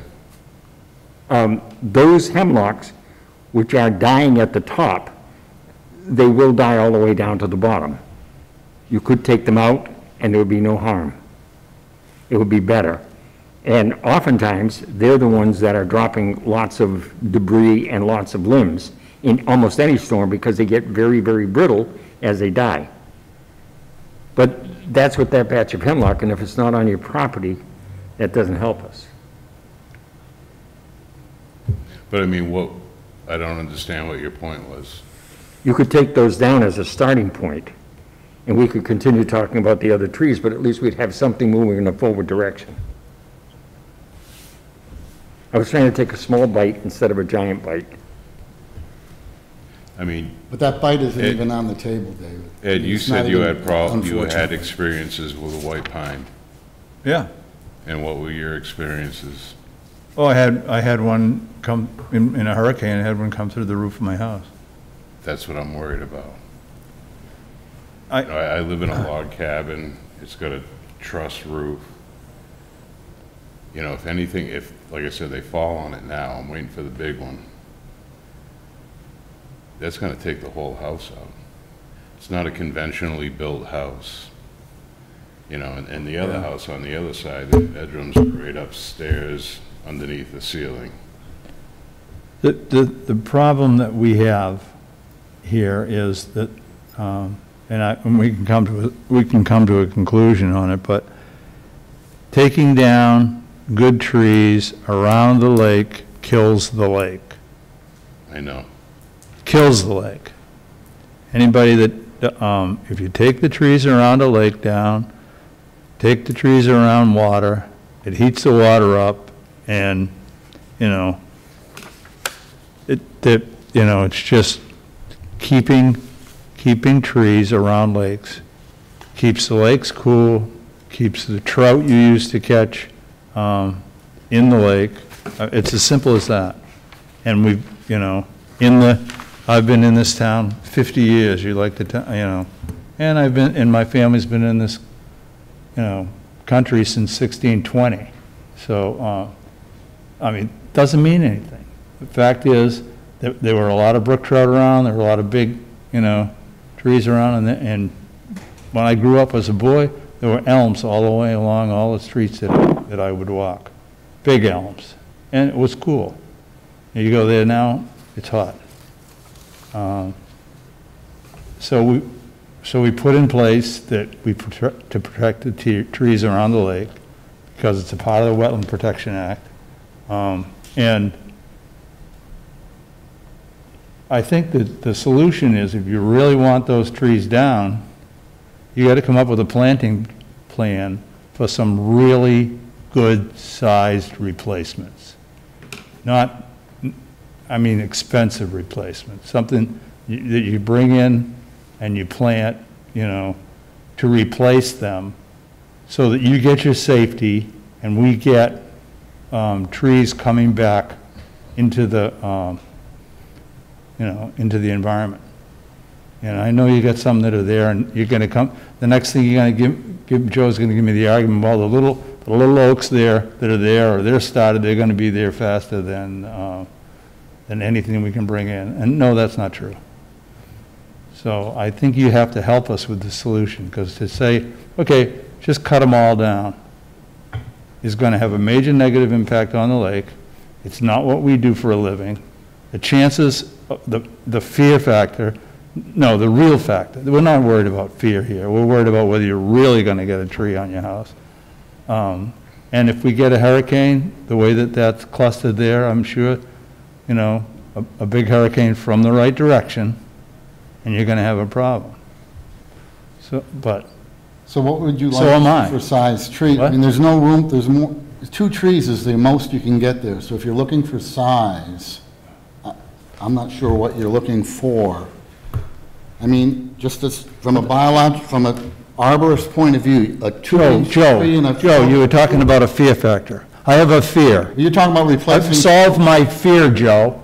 Put some trees in that don't cool the lake. Come to us with a plan. Talk about fear. I'm awake at night. I'm afraid you're going to kill that lake. Okay. There's fear. You know the size of the lot. Yeah. The most we can put there is 2 oaks. You know the size of the lot. This planting area is 40 feet by 25 feet. Okay? That's the crown area of like one oak, big oak tree. So if we put 2 oak trees in there, what size would you like? I don't want to have to go up there again. I think you're not going to you give us a plan. 3 oak trees, what size would you like to put? Because a 2-inch tree and a 4-inch tree, when you plant it, they'll be equally as big in 10 years before they begin to shade the lake. I told you what you're going to say. Well, I'm just telling you the facts. Yeah.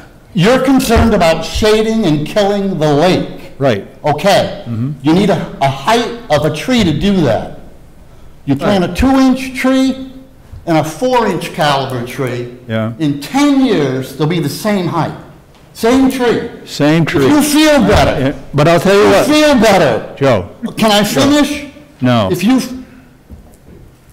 Joe, if you plant a large tree in replacement for a large tree, not an exact replacement, there'll be hesitation on cutting down the large trees. If you let a little dinky tree go in replacement of a large tree. Again, what size tree would you like to see? I don't know. I don't know either. That's why I'm asking. Eric? So, I mean, I was perfectly prepared to let this project go forward at the last meeting, because I was there and I saw the size of the trees, and I do have, obviously we are here to protect the wetlands, but not at the peril of human life. If those limbs come down on those houses, at the age of those trees, we're just counting it back at this point. It's going to happen, maybe not this year, maybe not the next year, but those trees are coming down at some point in the next 10 to 15 years. Accurate? Correct. Accurate? So if those trees are going to come down sometime in the next 10 to 15 years, and then what are we going to replace them with? Because if they come down naturally, there's no ability for us to work with the property owner who came to us and said, I need to take these down out of fear for my property and my life and my family's life, and I am willing to accept direction from this board as to what you would like to see. Accurate, sir? Thank you. And what this has turned into is a conversation where almost we don't remember that original conversation where he was coming here doing the right thing bringing it in front of us, where we've seen projects go on in this town, especially around the lakes, where they just cut them down, and then we have no teeth behind what we can do to really enforce it. I want to incentivize this type of behavior in this town, where people come to us. What was I talking about with the contractor earlier? I want to cite that contractor because he continually comes and just does things and then expects to ask for forgiveness afterwards. I believe that the applicant has done this the right way. We need to take into consideration the life of that tree that it has left, give them some direction as to what we want, and move on from this. Because I know that I'm going to vote to have these trees come down. If something goes wrong and something happens, if we vote down, I'm not going to be able to sleep comfortably if somebody gets injured on that property, because I was there, I saw the trees, and they make me uncomfortable.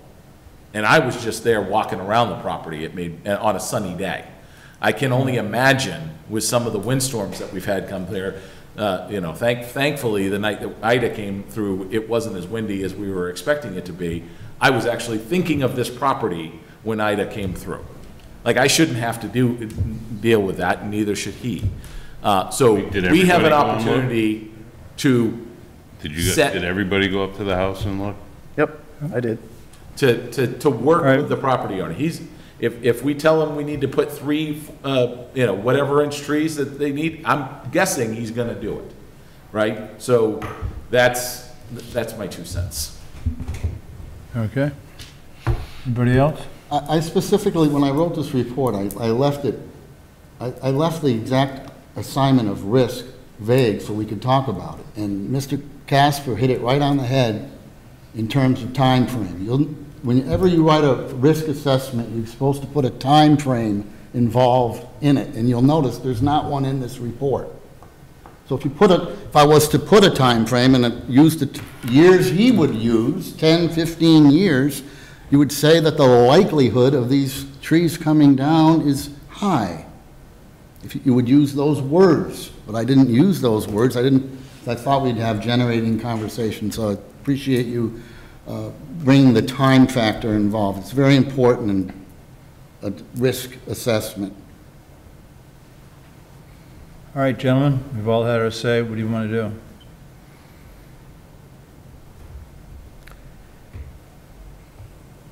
David?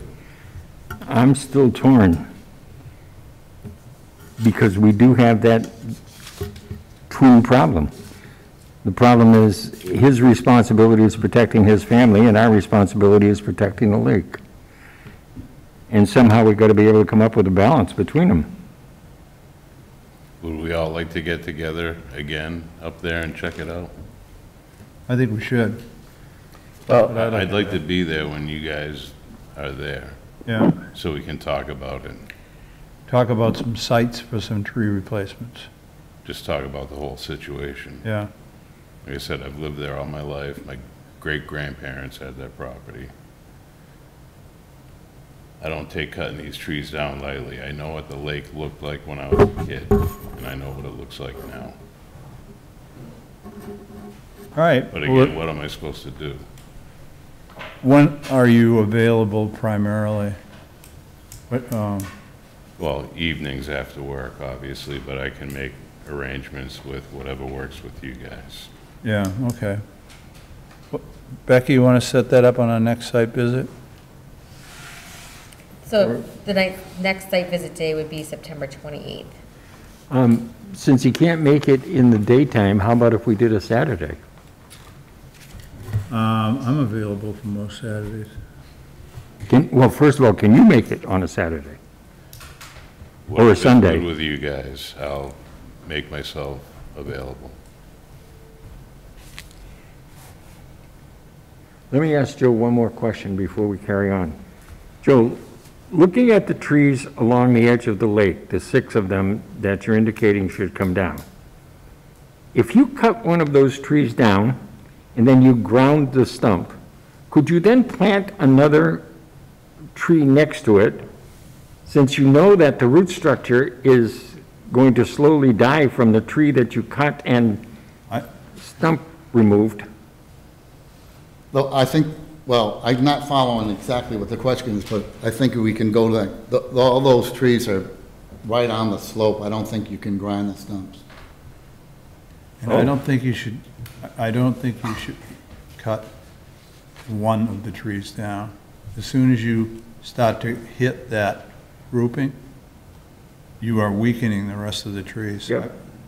I put a tennis court in Pine Grove, and the next storm that came along, it was a good storm, but it laid about 5 of the trees peripherally down. I live on the east side of the lake. The wind comes over the mountain from the west, northwest, and hits us head-on during the winter. You know, and that's my fear. Yeah, all right, well, let's set a 'Cause time. I see those trees waving in the wind, and when they get all loaded up with snow and ice, and the wind blows, the branches start coming down. Right. But that's a norm of pines. Usually they die up, and they lose branches, they're messy. Let's set a time. Okay. Do you want to do that now, or do you? Yeah, well, we got to talk about it. Well, we just discussed, we If we could walk do away. the 28th is site visit day, or if you want to try to accommodate it on another day, I think it'd be easier to figure that out now. Like once. You can always call me and let me know. They All right, can well, we figure it do out. that, though. I mean, the hard people are Steve. Eric usually finds his way out of Dallas, get to most of them. I wouldn't work around me on this one. I think everybody knows where I'm good to land. Yeah, all right. So. Becky, why don't we don't want to wait that long till our next site visit, right? 28th is next Tuesday, so this. Next Tuesday, well, that's not We're bad. talking- That's not too bad.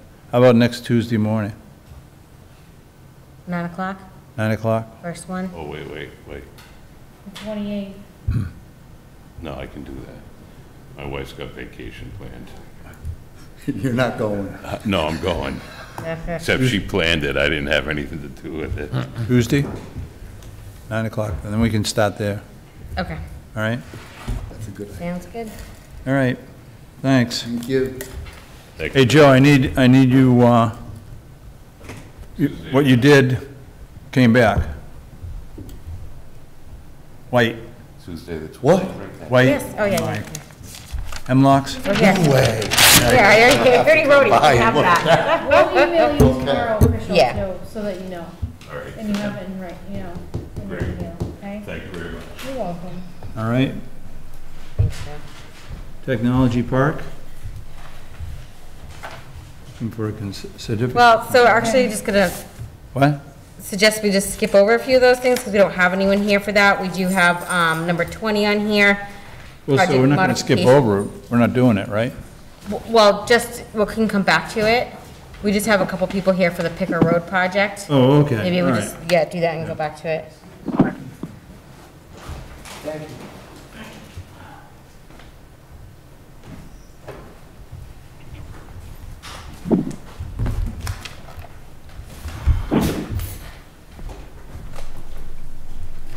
So I forwarded you some documents today. I did print them and have them here for you. So I don't know that you had the opportunity to take a look at them. I'll pass these down. So Andy, Glenn, I have the email, Andy, that you sent me. Glenn, I have your letter here. I have the letter from Rick Hamlin. And then I also did the sketch here that was submitted previously, because I just didn't have a visual to give them. This is the previous one that you redlined. Yes. I just didn't have anything else to share with them, so. Let's see, wait till Ed gets back there.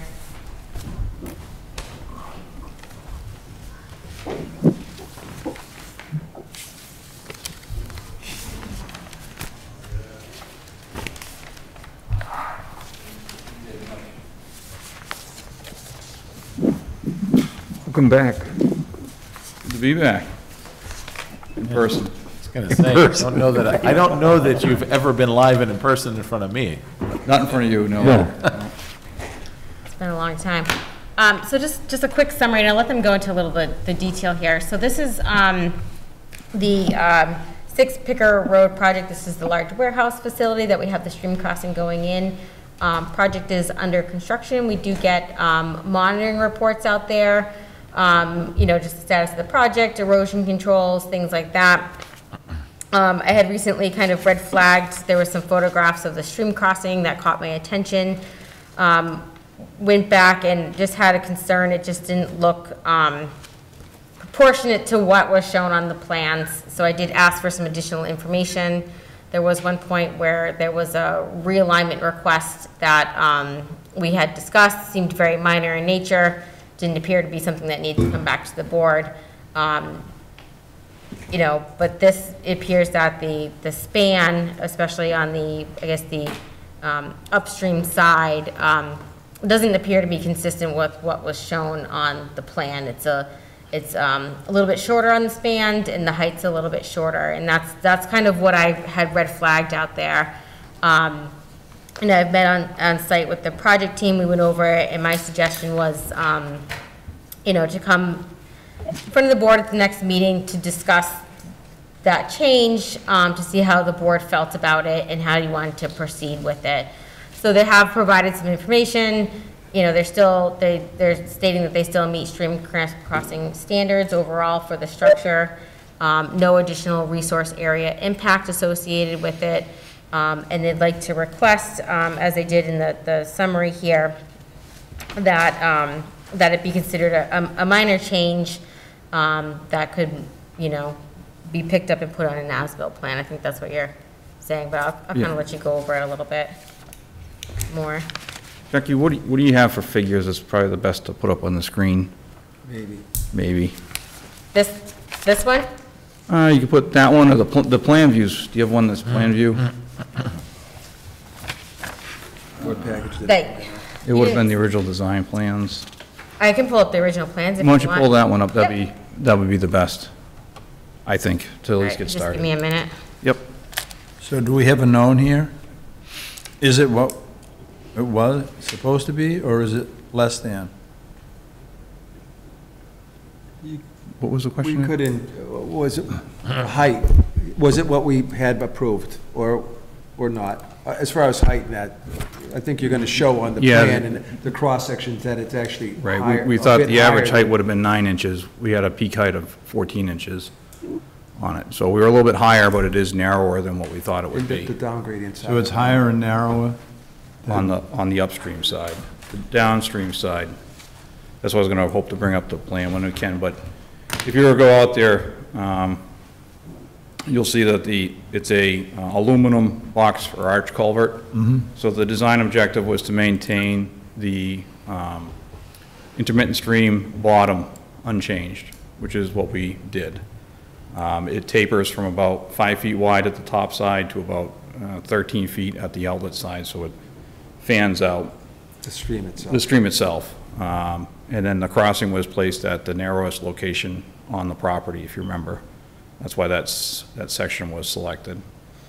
So if you go out there today with the arch culvert, when we got the shop drawing, the culvert itself was perpendicular, like a perpendicular crossing for structural integrity. So the sketch that I had given Becky with regard to the change was that we actually rotated the alignment of the culvert slightly by about 18 inches or 1.5 degrees, I think is what I wrote in my summary, so that we can maintain the center line of the intermittent stream with the center line of the high point of the culvert. So that's, if you look through the photographs or go out in the field, as you'll see, that's what we accomplished. Where the arch comes up, you're going to see where the soil impacts it, so that's where it's narrower. One thing that we did do is we raised it about 6 inches in the field so that we wouldn't have what we felt would have been more of an impact. We raised it from the original design plan so we wouldn't have that impact. In the summary, we also went through on a couple other things to talk about. Sorry, Andy, is this the plan that you want? Yeah, if you can go to sheet 5, I think. Is that the full set, Becky? Yep, this is the one that's referenced in the permit. It's going to be great. It might be a little bit later. Oh, that's the intermittent. Can you go to, keep going, 7. It's going to be the grading plan. This is the best one that shows it. Yeah, that one right there. This one? Yeah, that's a good one.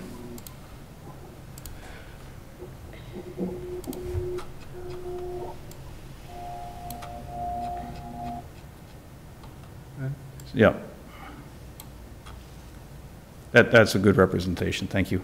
So you can see that gray area is the crossing. You have a pointer if you need it, right to your right hand. Yeah, right here. That yellow. That's great. So you'll see right here, okay, there's a crossing area. Right here is Picker Road. I noticed we have a new member here. The proposed driveway entrance is coming along here up to the site development area over here. The wetland complex itself is a wetland complex that develops kind of behind DeLeo Gas and the other oil company right here.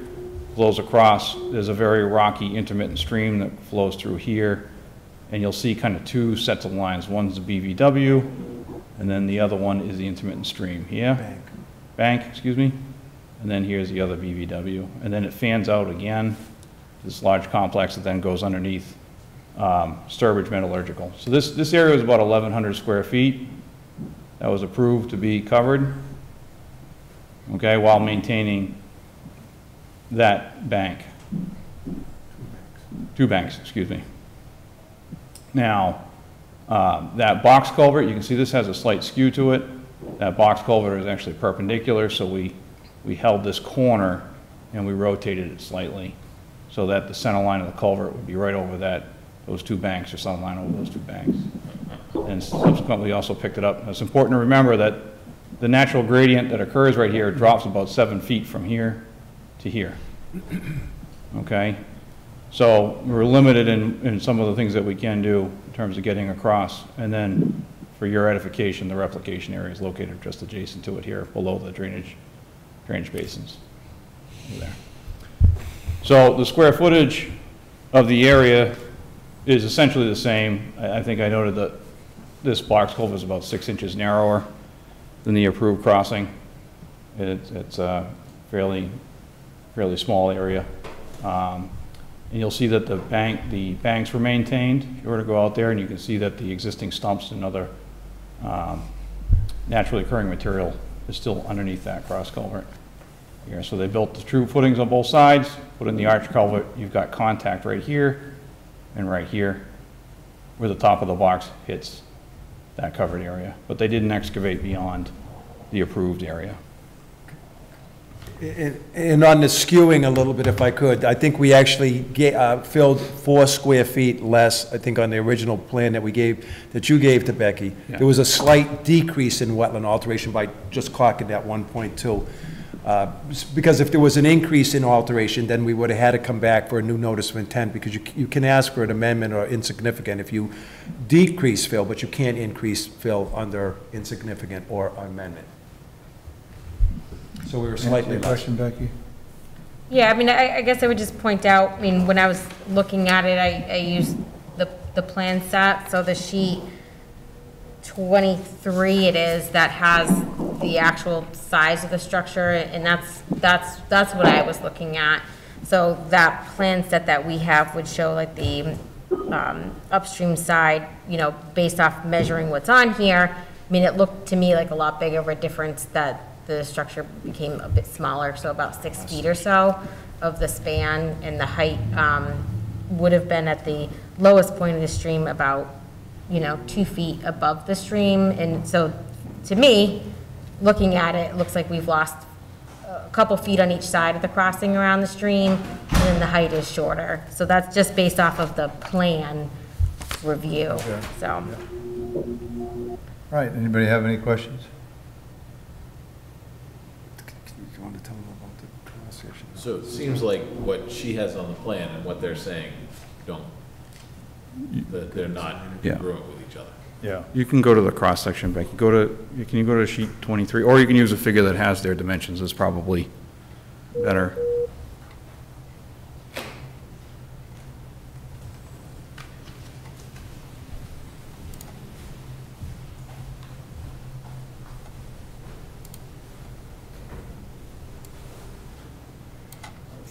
zoom out here.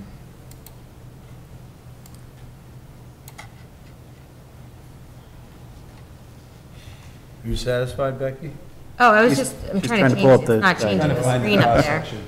Which gives the height on the upper Huh. side. Yeah, I'm gonna stop sharing and I'm gonna reshare the screen here, and that might refresh it. There we go.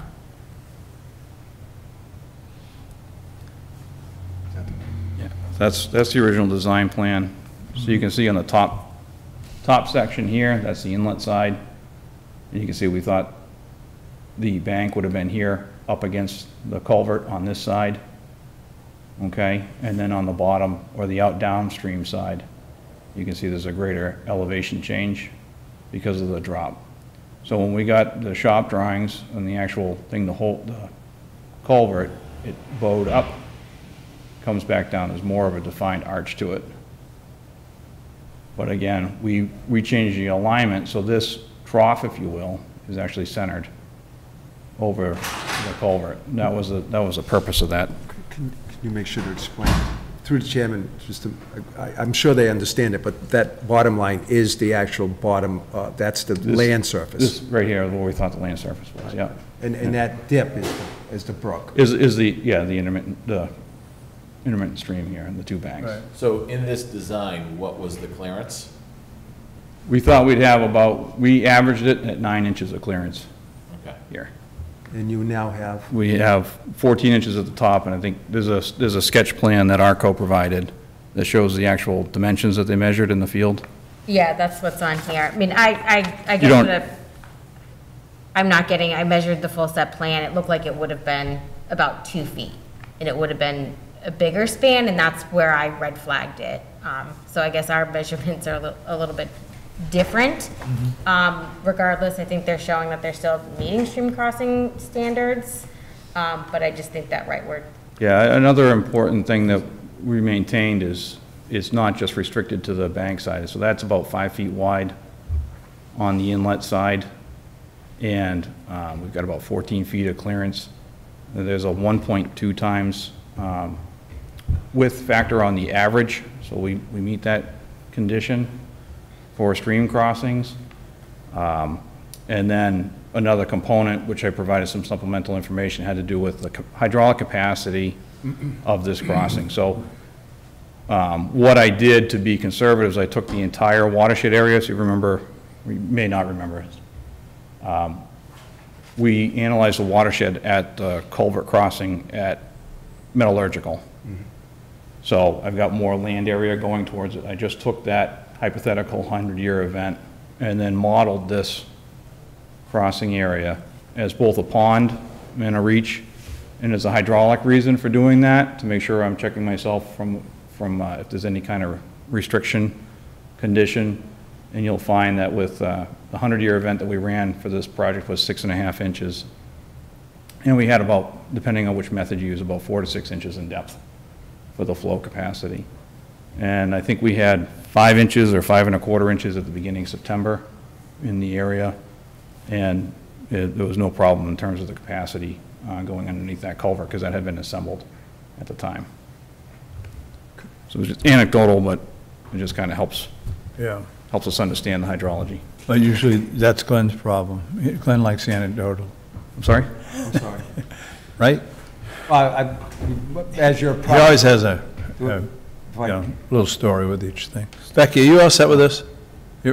Well, I brought it to you because it is a change, it's and a change. how you want to proceed, if you think it's something. Is it a significant change, though? I'm sorry? Is it significant? Well, I mean, the crossing structure changed. One of the ways that we might be able to do this, though, is, are you getting the same amount of flow as you would have anticipated from what is on the original plan? Yeah. Yes. Yes. Yeah. So would it not be conceivable for us to have him change that section of the original plan and have us approve that, so that what is in the ground and what is on the paper match, since the function is still exactly the same? Yeah, typically, I mean, there's things that could be defined as a very minor change, and there's things that defined as a change that should be an amendment to the permit. Changing the crossing structure of this nature probably would be an amendment, but that's up to you as the board to decide how you'd like to see that. If you think that it still meets the function, then talking more procedurally, how do you deal with the change here? I have the same position that I had on a previous account. If later something goes wrong with the system, people will not go to these people to get their plan, they'll come to us to get the plan. And if our plan is different than what's on the ground, they'll say, aha.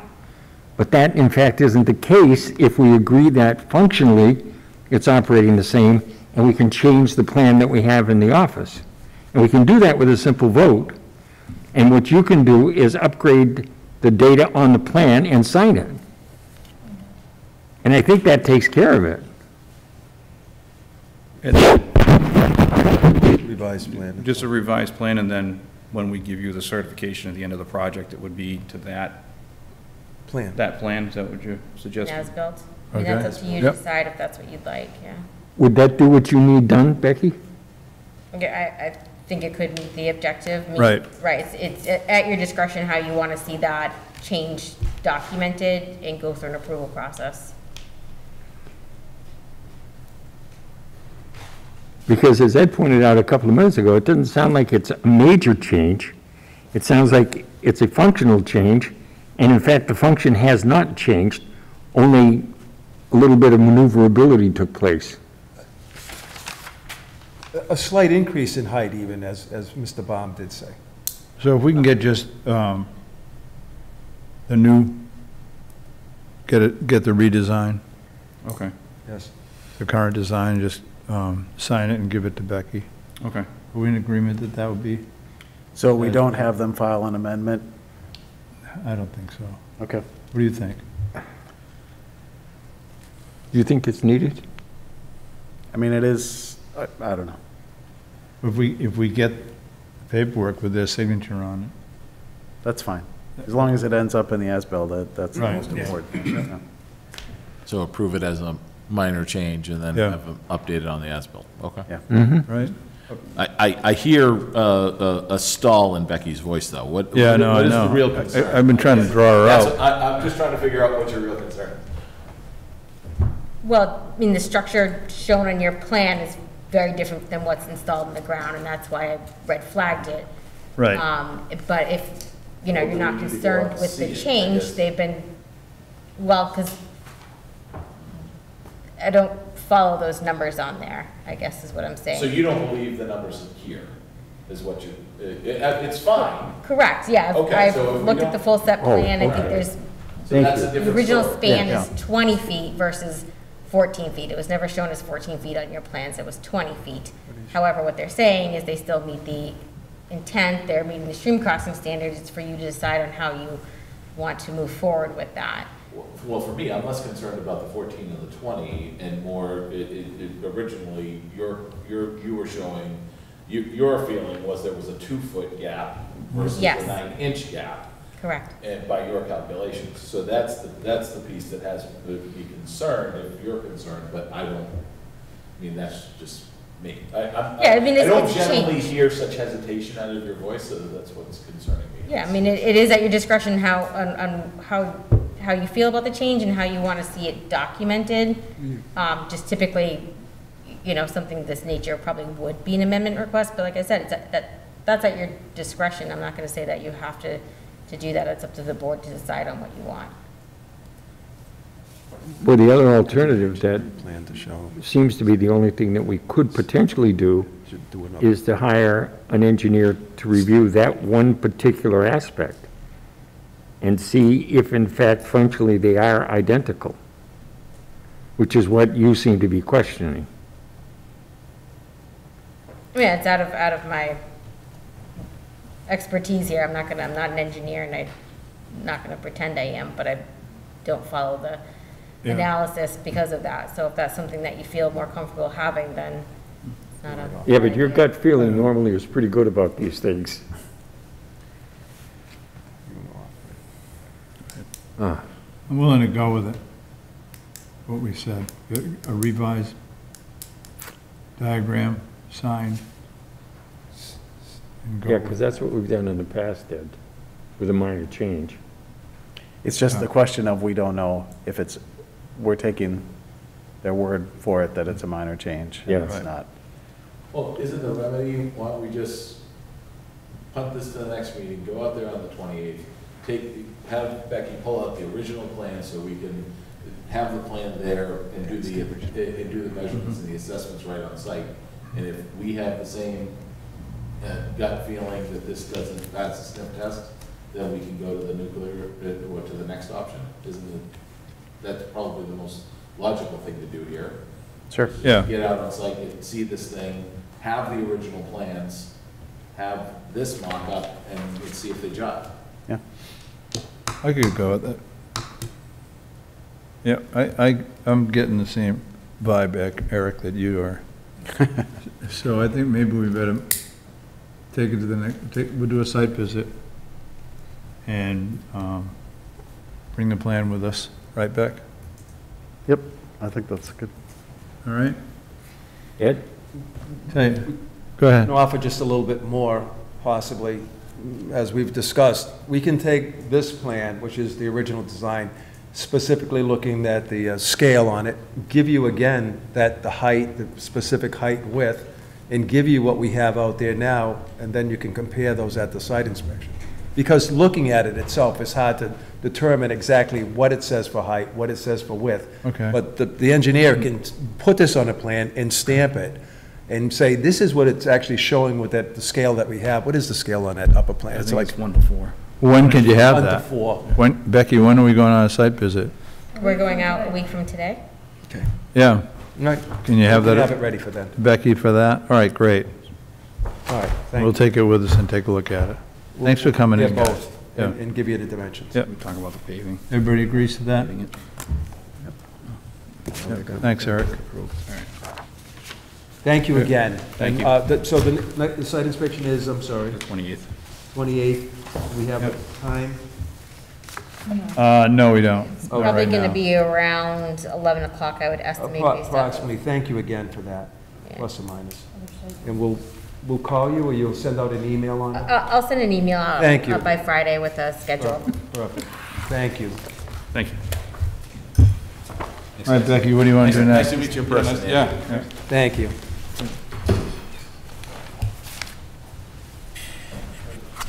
Becky, what do you want to do next? Go back to number 12. This is 51 Technology Park Road, request for a certificate of compliance, DEP file number 300-1029. So this came in, the site has been constructed. I did go out there, I actually went out there with Jean Boubon because they have a permit also. Mostly what I was looking at was the stormwater structures out there. A few concerns, not major concerns, but there was some grading off, there were some check dams missing. So I did give them a list of items that appeared to need to be fixed in order to have those systems function correctly and follow the plan. It's my understanding they're going to be working on that. So my recommendation at this time is to not issue a certificate of compliance until they come back with fixing those issues out there. Okay, fine. Sounds good to me. Everybody agree with that? Yes. Next? 22 Mountain Brook Road, request for certificate of compliance, DEP file number 300-899. This was the road project that was implemented down there, which was recorded on all the deeds for the properties. How's it look? Looks good. So this property just had the roadway. There's no drainage improvement on this property. Okay. So I don't have any concerns with that. I recommend approval. It would be a partial COC for 22 Mountain Brook Road. Partial approval, gentlemen, on Mountain Brook. David? Yeah, only because item number 13 still has to go on continuation. Why don't we just wait and do the whole thing at one time? Are they asking for it now? Well, the problem is that it's just like the big subdivisions, they never got closed out. So these people are individually doing these now. Oh, we don't have a choice then. Yeah, let's do a partial. So we only do it when the requests come in. All in favor? All right, 5 Mountain Brook, same thing, Beck? 26 Mountain Brook, yep, Yeah. same thing. File number 300-899, issue a partial COC for this property. All in favor, gentlemen? Good. Oh, sorry. Hitting that stupid mic. So administrative decisions, number 15, are minutes from the past meetings. So we have the July 20th, August 3rd, and August 13th meeting for approval. All right, except for those NAs, I thought they were pretty good. What? The NAs that somebody, what was it? You changed or added not applicables? Are you talking about what I sent out today? What? Are you talking about what I sent out today? Dave and I made a couple edits, and I resent them today for the 3rd. Yeah. Yeah. And, They look good to me. yeah. Yeah, I had no problem. Okay. Yeah. I don't know if it's important, but for the record, it was the 17th, not the 13th. Oh, sorry. Yeah, you're right. August 17th. But, motion to approve the minutes of 7/20, 8/3, and 8/17/2021. Second. Discussion? All in favor? Done. Okay. So number 16, you had reorganization of the board for this fiscal year on here. I don't know if you want to do that at this time, or you want to wait as we have a new member. So it's, Good decisions are normally made before 10 o'clock. Yeah. You want to table that? Yeah, let's Table it to table the it. next meeting. Is that okay, Mr. Chair? All right, I agree, yeah.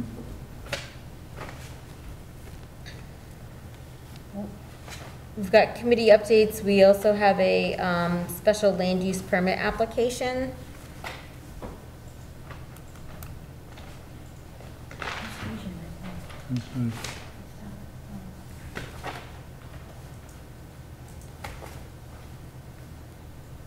Yeah, committee updates for CPA. We have a meeting coming up this week. The end of the week. I don't even know what's on it. She just, I'm sure it's budgetary things, but nothing else. I think the last meeting was the one that we put a couple of placeholders. I think I mentioned it to this board. I don't think we've had a meeting since that one. I think it was in between. What? That meeting you're talking about was in between. Or was it? Well, we, Yeah. let me think.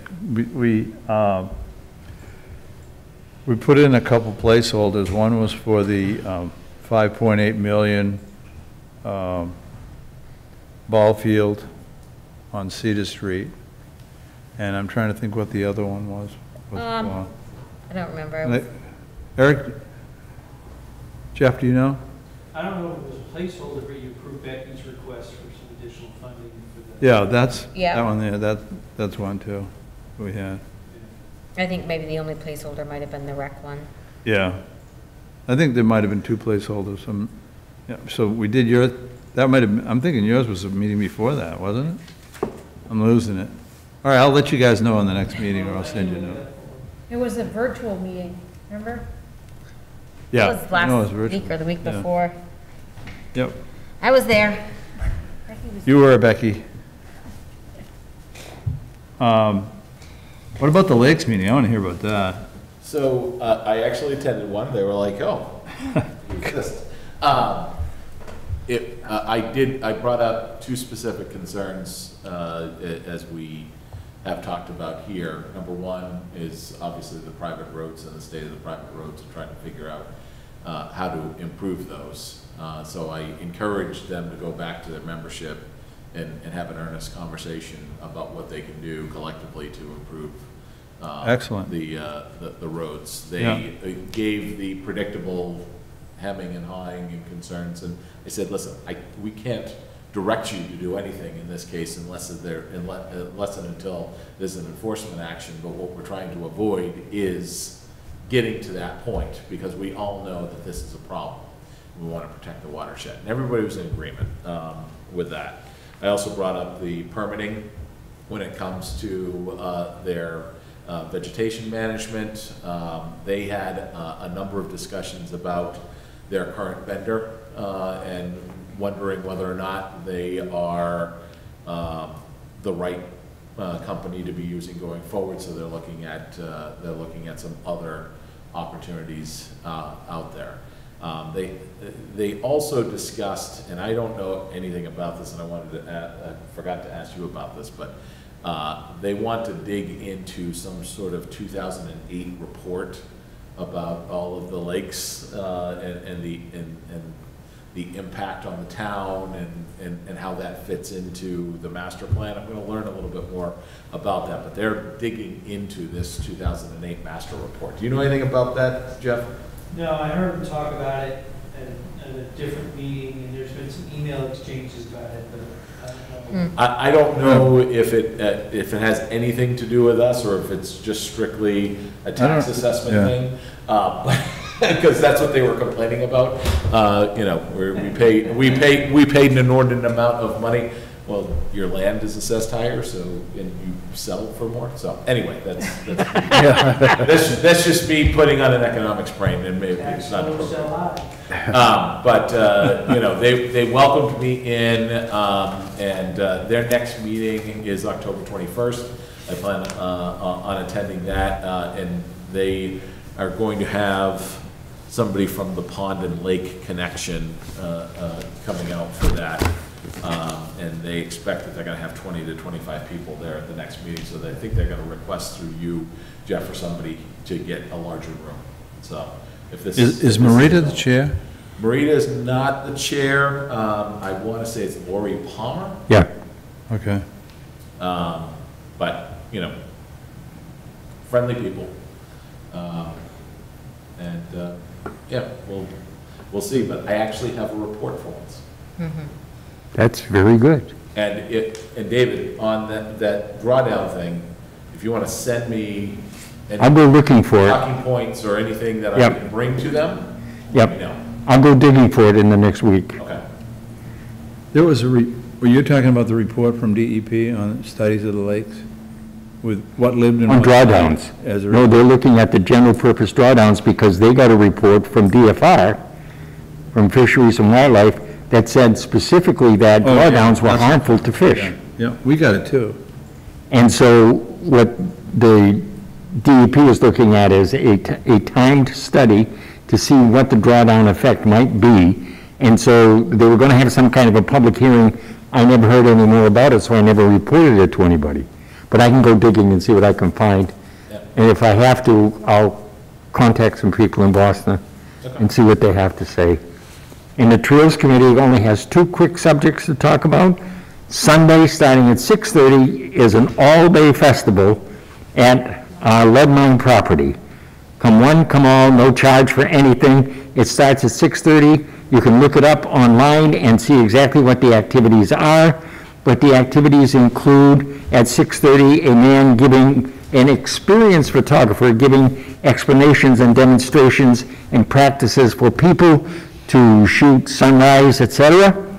And then there's going to be, for younger people, a jog, and for other people, older people, a longer jog, and then there will be a mountain bike for younger people, long ride, and for older people, an even longer ride on mountain bikes, and then there will be a walk less than a mile, followed by drop your yoga mats and do a yoga series of exercise with a trained yoga expert, etc., etc., etc.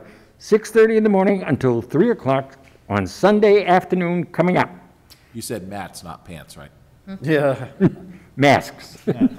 No, mats is what I said, yoga mats. Item number 2, we as a Conservation Commission are going to have to get serious about that thing that Tom brought up. I didn't know he was going to be here or that he'd bring it up. We now have the experience of having motorized vehicles on the trails. And regardless of what Mr. Chamberlain said earlier, care, custody, and control, last word, control, of most of the trails in town, except for the Riverlands, is the responsibility of the Conservation Commission. We are going to have to get serious and start talking about this. That little vehicle that he was talking about earlier seems like a joke, but that sucker goes 12 miles per hour on a walking trail. There now exist bicycles that have an e-assist.